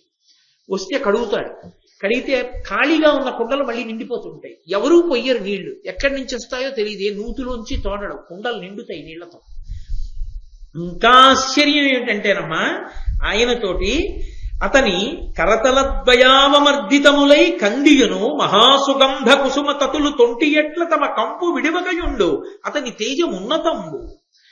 అతను చేతులతో మంచి సువాసనతో ఉన్న పువ్వులు పట్టుకుని, మల్లెపూలు పట్టుకుని అతను వాటిని బాగా నలిపేసి ముద్ద చేసి అక్కడ పడేస్తే పసరిక కంపురావు. మల్లెపూలని నలిపేసిన మల్లెపూల సువాసనే వస్తుంది. అతని చేతితో నలిపిన పూలు వాసన కోల్పో. చాలా ఆశ్చర్యంగా ఉందమ్మా అతని విధానం అంతాను. దమయంతీదేవి నవ్వింది. ఆనాడు స్వయంవరంలో దేవతలందరి దగ్గర తాను వాళ్లకు ఉండేటటువంటి 3 విశేషాలేవో తెలుసుకుని, చెమట పట్టినవాడు నలుడు కాడు, కనురెప్పబడినవాడు నలుడు కాడు, కాళ్ళు భూమికి తగిలినవాడు నలుడు కాడని దేవతల్ని ప్రార్థన చేసి నలుణ్ణి స్వయంవరంలో వరించి పూలదండ మెడలో వేస్తే అనుగ్రహించినటువంటి దేవతలు వరమిచ్చారు. రోజున అగ్ని, ఇంద్రుడు, వాయువు, యముడు నీ యందు ధర్మం ఉంటుందని యముడు అన్నాడు. నువ్వు ఎక్కడుంటావో అక్కడ నువ్వు కోరినప్పుడు మేము ఉంటామని అగ్ని, నీరు వరమిచ్చారు వరుణుడు. అందుకని అగ్ని, వరుణుడు అతను కోరగానే పుడుతున్నాయి, తర్వాత ఆరిపోతున్నాయంటే నలుడే. అందుకని వంట చేసే విధానం చూసి రమ్మంది. ఎవ్వరూ లేరు కదా, కుండతో నీళ్లు తేవడం ఎందుకని తన కోరుకున్నప్పుడు పుట్టిన వాటితో వంట చేశాడు. పసిగట్టేసింది దమయంతీదేవి. ఏమి నా తల్లి, నిజంగా ఏమి తెలివితే అట్లా ఆవిడ అంత శోకమగ్నయ్యి ఉండి కూడా అని ఆవిడంది. ఇప్పుడు నువ్వు ఒక పని చేయి, పిల్లలిద్దరినీ తీసుకుని వెళ్ళు, ఏం చేస్తాడో చూడు. పిల్లలిద్దరినీ నువ్వు ఏదో పని మీద తీసుకెళ్ళినట్లుగా తీసుకెళ్ళి అక్కడ వదిలేసి నువ్వు వేరు పని మీద వెళ్ళు, కానీ క్రీగంట చూస్తూ ఉండి ఏం చేస్తాడో అని. అంటే ఈ పిల్లలిద్దరినీ తీసుకెళ్లి ఇంద్రసేనని అక్కడ వదిలి ఆవిడేదో పనున్నట్టు అలా వెళ్ళింది. గబగబా బాహుకుడు వెళ్ళి ఆ పిల్లలిద్దరినీ 2 తొడల మీద కూర్చోపెట్టుకుని గట్టిగా కౌగిలించుకొని కన్నుల వెంట నీరు కారిపోతుండగా వాళ్ళ యొక్క మూర్ధన్య స్థానములందు ముద్దు పెట్టుకుని పొంగిపోతున్నాడు. చిత్రనళీయంలో చూడాలి, అబ్బో అద్భుతం. కాబట్టి ఇప్పుడు గబగబా తిరిగి వచ్చి ఆవిడంది, ఎవరి పిల్లలు అనుకుంటున్నావు? మహారాజు బిడ్డలు, దమయంతి బిడ్డలు. ఏమిటి నీ ఊళ్ళో కూర్చోబెట్టుకుని ముద్దులాడుతున్నావు అంది. పోనీలేమ్మా, ఎవరి బిడ్డలైతేనే, నా బిడ్డలు ఇలా ఉండేవారు, గుర్తొచ్చి ముద్దు పెట్టుకున్నాడు, తీసుకుపో అన్నాడు. అని ఆయనకి చాలా చిరాకు వచ్చింది. ఈ కేసిని వచ్చినప్పుడల్లా నేను బయటపడిపోతున్నాను ఏదో అని ఆయన అన్నాడు. నీవిట పలుమరు వచ్చును బోవుచు ఉన్కిగని చిత్తముల నుండుగా కన్ భావింతురు ఇతర జనములు కావున రామలదింకా కార్యార్థినివై. నువ్వు అస్తమానం ఇలా వచ్చి ఏదో నాతో మాట్లాడి పెడుతుంటే చూసిన వాళ్ళు ఏమని అనుకుంటారు, ఇక నువ్వు నా దగ్గరికి రాకు అన్నాడు. ఎందుకని? వచ్చినప్పుడల్లా అతని మనసు గాయం అవుతోంది. ఇది వెళ్ళి చెప్పిందమ్మా, పిల్లలిద్దరిని నేను అటు వెళ్ళగానే తొడల మీద కూర్చోబెట్టుకుని ముద్దు పెట్టుకుని మురిసిపోయాడమ్మా అని. ఏ తండ్రి బయటపడిపోడు అక్కడ. కాబట్టి ఆవిడంది దమయంతీదేవి, సంధియమేళ సర్వగుణ సంపద చూడక బాహుకుండు భూవందితుడైన నైషధుడు అవశ్యము దానగు నా మనంబు ఆనందము పొందుతున్నది ఘనంబుగా వాటిట వచ్చువాడో ఏనందుల కెగుదాననో రయంబున నాపని నిశ్చయింపుమా. నా మనసుకి ఆనందం కలుగుతోంది. పరపురుషుళ్ళు అనిపించట్లా, కేవలం సారథిలా అనిపించట్లా. ఖచ్చితంగా నలుడే, బాహుకుడు కాడు. నేను ఆయన దగ్గరికి వెళ్ళడమా, ఆయనని నా దగ్గరికి పిలిపించడమా అని తల్లిని పిలిచి, అమ్మా ఏ నిర్ణయం చేద్దామంది. అమ్మా నువ్వు అంత పూనికతో చెప్తే అతన్నే పిలిపిద్దామన్నాడు తల్లి తండ్రి. బాహుకుడిని పిలిపించింది దమయంతీదేవి. పిలిపించి ఎదురుగుండా వచ్చి బాహుకుడు నిలబడ్డాడు. ఎంత బాహుకుడి వేషంలో నిలబడినా ఆ నలుడి లోపల ఉన్నవాడు నలుడే కదూ, ఆయన మనోభావముల చేత ముఖములో కలిగినటువంటి ఆ కత్తరపాటును గమనించినది నా భర్త అని కనిపెట్టింది. కానీ భర్తతో మాట్లాడినట్లుగా కాకుండా ఆవిడంది, దమయంతి నలుని వికృతాంగము చూచియు అతని నన్యుగా మగవక ఎయ్యమునను లజ్జను నతి సంభ్రమమున వివశాత్మయగుతు పతికిట్లనియన్. ఆమె సంభ్రమంతో లజ్జతో తన భర్తే అని తెలుసుకున్నదై ఆయనతో మాట్లాడుతూ ఇలా అంది, జనులు ఎవ్వరూ లేనటువంటి అరణ్యంలో నేను నిద్రపోయి ఉండగా పరమ బలహీనురాలనై అప్పటికి 4 రోజుల నుంచి అన్నం లేని దానినై ఉంటే సహధర్మచారిణి అయినటువంటి నన్ను తన వెంట అడవికి తీసుకొచ్చి, నువ్వు అనలేదు, మీరు అనలేదు, తన వెంట నన్ను అడవికి తీసుకొచ్చి సౌమ్యమైన ప్రవర్తన కలవాడిలా ప్రవర్తించి, సౌమ్యమైన ప్రవర్తన కలిగిన నన్ను అగ్ని సాక్షిగా శాస్త్రీయమైన పద్ధతిలో ఎవరిని భార్యగా పత్నిగా స్వీకరించాడో అటువంటి నన్ను కఠినాత్ముడై విడిచి వెళ్ళిన వారు ఇతరులు ఎవరైనా ఉంటారా? నలుడు తక్క, నా భర్త తక్క. ఆ మాట ఆమె అనలేదు, పూర్తి చెయ్యలేదు. అని సురవరుల తొరిగి తన్నున్ వరించితి నన్ను పుత్రవతి ఏలుకో చెచ్చెర విడిచే అతనికి నిష్కరుణనకు ఏమేమి ఎగ్గు కావించితినో. నేను దేవతలు నన్ను భార్యగా పొందాలనుకుంటే కాదని నలమహారాజు గారిని వరించి మరీ వివాహం చేసుకున్నాను. ఎప్పుడూ ఆయనని అనువర్తించి ఆయనతో కలిసి బ్రతకడానికే ప్రయత్నించాను. ఒక్క తప్పు నేను చెయ్యలేదు. కానీ ఏ తప్పు చేశానని నన్ను విడిచిపెట్టి వెళ్ళిపోయాడో అని, నిన్ను నేను విడిచిపెట్టను, ఎప్పుడూ నువ్వు భయపడక్కర్లేదని ఒకమారు కాదు పలుమార్లు నాతో చెప్పాడే. అలా చెప్పినవాడు ఆ మాట ఎందుకు మరిచిపోయి నన్ను విడిచిపెట్టి వెళ్ళిపోయాడో అని కన్నుల నీరు కారుతుండగా ఆమె వలవలా ఏడుస్తుంటే చూడలేకపోయాడు ఇంకా నలమహారాజు. చూడలేక అన్నాడు, అన్ని నిందలు వేస్తున్నావే, నేను ఎందుకు వెళ్ళిపోయానో తెలుసా? నేనే నలుడను. ఎందుకు వెళ్ళిపోయానో తెలుసా? కలిపురుషుడు నాలో ప్రవేశించాడు. ప్రవేశించి నా చేత ఆ పని చేయించాడు. నీ మీద ప్రేమ లేనివాడను కాను. దోషాలన్నీ నా మీదే ఉన్నట్లు మాట్లాడుతున్నావే, నిర్దయుడనై విడిచిపెట్టి వెళ్ళిపోయానంటున్నావే. భర్త ఉన్నదానివి, బిడ్డలను పొందిన దానివి, భర్త బ్రతికున్నాడు ఎక్కడో అని నమ్మిన దానివి, పునఃస్వయంవరానికి ఋతుపర్ణ మహారాజుని రమ్మని కబురెందుకు చేశావు? అసలు ఆ మాట రావచ్చా? ద్వితీయ స్వయంవర నిర్ణయం చెయ్యొచ్చా? మరి నీ ఎందు దోషం లేదా అని అడిగాడు. ఆవిడంది, అందుకో నిజంగా నా మనసులో త్రికరణ శుద్ధిగా ద్వితీయ స్వయంవరం నిర్వహించాలనేటటువంటి కోరిక లేదు, నా తల్లిదండ్రులకు లేదు. పర్ణాదుడు వచ్చి గుర్తించాడు నువ్వు జవాబు చెప్పినప్పుడు. నిన్నిక్కడికి రప్పించడానికి మార్గం లేదు. 100 యోజనముల దూరాన్ని ఒక్క రాత్రి రథం నడపగలిగిన వాడివి నువ్వే. ఇది గుర్తుపట్టాలంటే, ఋతుపర్ణుడిని రప్పించాలంటే ఎలా రప్పిస్తాం? ద్వితీయ స్వయంవరం అని కబురు చేస్తే అసలు అదేమిటో దమయంతి ఎందుకు చేస్తోందో తెలుసుకోవాలన్న కుతూహలంతో నువ్వే సారథ్యం చేస్తావని, తప్పకుండా అంత దూరం రథాన్ని నడిపితే అది మీరేనని నేను అటువంటి కబురు ఋతుపర్ణ మహారాజుకు పంపించాను. త్రికరణ శుద్ధిగా, నాకు అన్యమైన ఉద్దేశ్యమే ఎంత మాత్రమూ లేదు. నీ పాదాల సాక్షిగా చెప్తున్నాను, నిజంగా నా యందు ద్వితీయ స్వయంవర ఉద్దేశ్యమే ఉంటే సూర్య చంద్ర దిక్పాలాదులు నన్ను కాల్చి చంపరా అన్నాడు. అనగానే అంతరిక్షంలోంచి వాయువు యొక్క వాక్కు వినబడింది. అమల చరిత్రనిట్లు దమయంతి పతివ్రత పల్కుదే నృపోత్తమ విను దీని యందు విదితంబగు శ్రీల విధిన్ సుధాంశుడున్ కమలహితుండు నేను అయి కాచితి మొక్కట 3 వర్షముల్ కొమరుగ దీని చేకొనము కోమలి నీ కనురక్తనావుడున్. ఓయి మహారాజా, ఏమనుకుంటున్నావు? ఆమెను ద్వితీయ స్వయంవరానికి ఎందుకు ఒప్పుకున్నామని నిలదీసి ప్రశ్న వేస్తున్నావే. 3 సంవత్సరములు ఆమె నీకు దూరంగా ఉంటే 3 సంవత్సరముల నుండి ఆమెని రక్షిస్తున్న వాళ్ళం నేను, సూర్యుడు, చంద్రుడు ఆమెని కాపాడుతున్న నిరంతరం.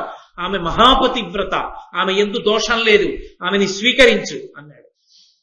అనగానే అంతరిక్షంలోంచి పూలవాన కురిసింది, దేవదుందుబులు మోగాయి, వాయువు ప్రసన్నంగా వీచింది. నలమహారాజుకు అర్థమైంది, నన్ను పొందాలని ఆవిడ ప్రయత్నం చేసింది. నేను కలిపురుషుడు నాలో ప్రవేశించిన కారణం చేత నేనామెను విడిచిపెట్టాను తప్ప మా ఒండురుల మనస్సుల్లో అన్యమైన దోషం లేదు. ఆమె పరమపతివ్రత, నాయందు మనసున్న ఇల్లాలని వెంటనే కర్కోటకుడిని స్మరించాడు. దివ్య వస్త్రం వచ్చింది, దాన్ని కప్పుకోగానే నలమహారాజు తన యథాస్వరూపాన్ని పొందాడు. దమయంతి పరమ ప్రీతితో నలుణ్ణి కలుసుకుంది. ఋతుపర్ణ మహారాజు గబగమా వచ్చి, నీ వంటి మహానుభావుడి చేత గుర్రాల్ని నేను లొంగేటట్టు చేయించాను, ఆ తర్వాత రథం నడిపించాను, కాబట్టి నా తప్పు మన్నించవలసింది అన్నాడు. ఇందులో ఏమీ దోషం లేదు ఋతుపర్ణ మహారాజా. కర్కోటకుడు నేను రూపం మారితే తప్ప పరరాజు వద్ద సేవించలేను కనుక నన్ను అలా అనుగ్రహించి పంపించాడు. ఆ కర్కోటకుడి వల్లే ఇవాళ నేను ఇలా బయటికి వచ్చి మళ్ళీ దమయంతిని కలవగలిగానని, నువ్వు నాకు అక్షహృదయం ఇచ్చావు, నేను నీకు అశ్వహృదయం ఇస్తానని ఋతుపర్ణ మహారాజుకి అశ్వహృదయాన్ని ఇచ్చారు.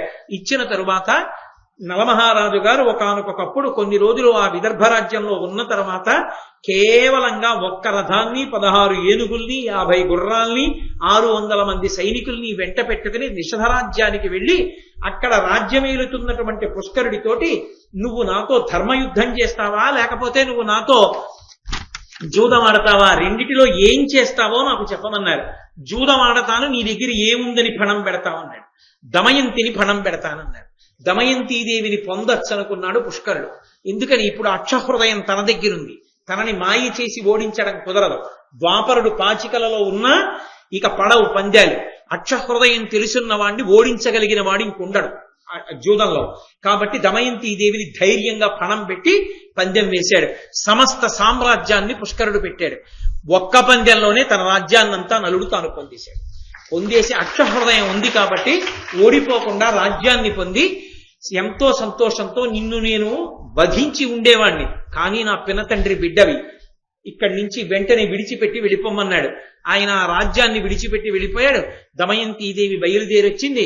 మళ్ళీ నలమహారాజు గారు దమయంతీదేవితో తన బిడ్డలతో కలిసి అఖండ భూమండలాన్ని సార్వభౌముడై ఎంతో సంతోషంగా పరిపాలించాడు. మహాభారతంలో ప్రత్యేకించి ఆరణ్య పర్వంలో ఈ నలదమయంతులకు సంబంధించినటువంటి ఉపాఖ్యానమే చాలా పెద్ద ఉపాఖ్యానం.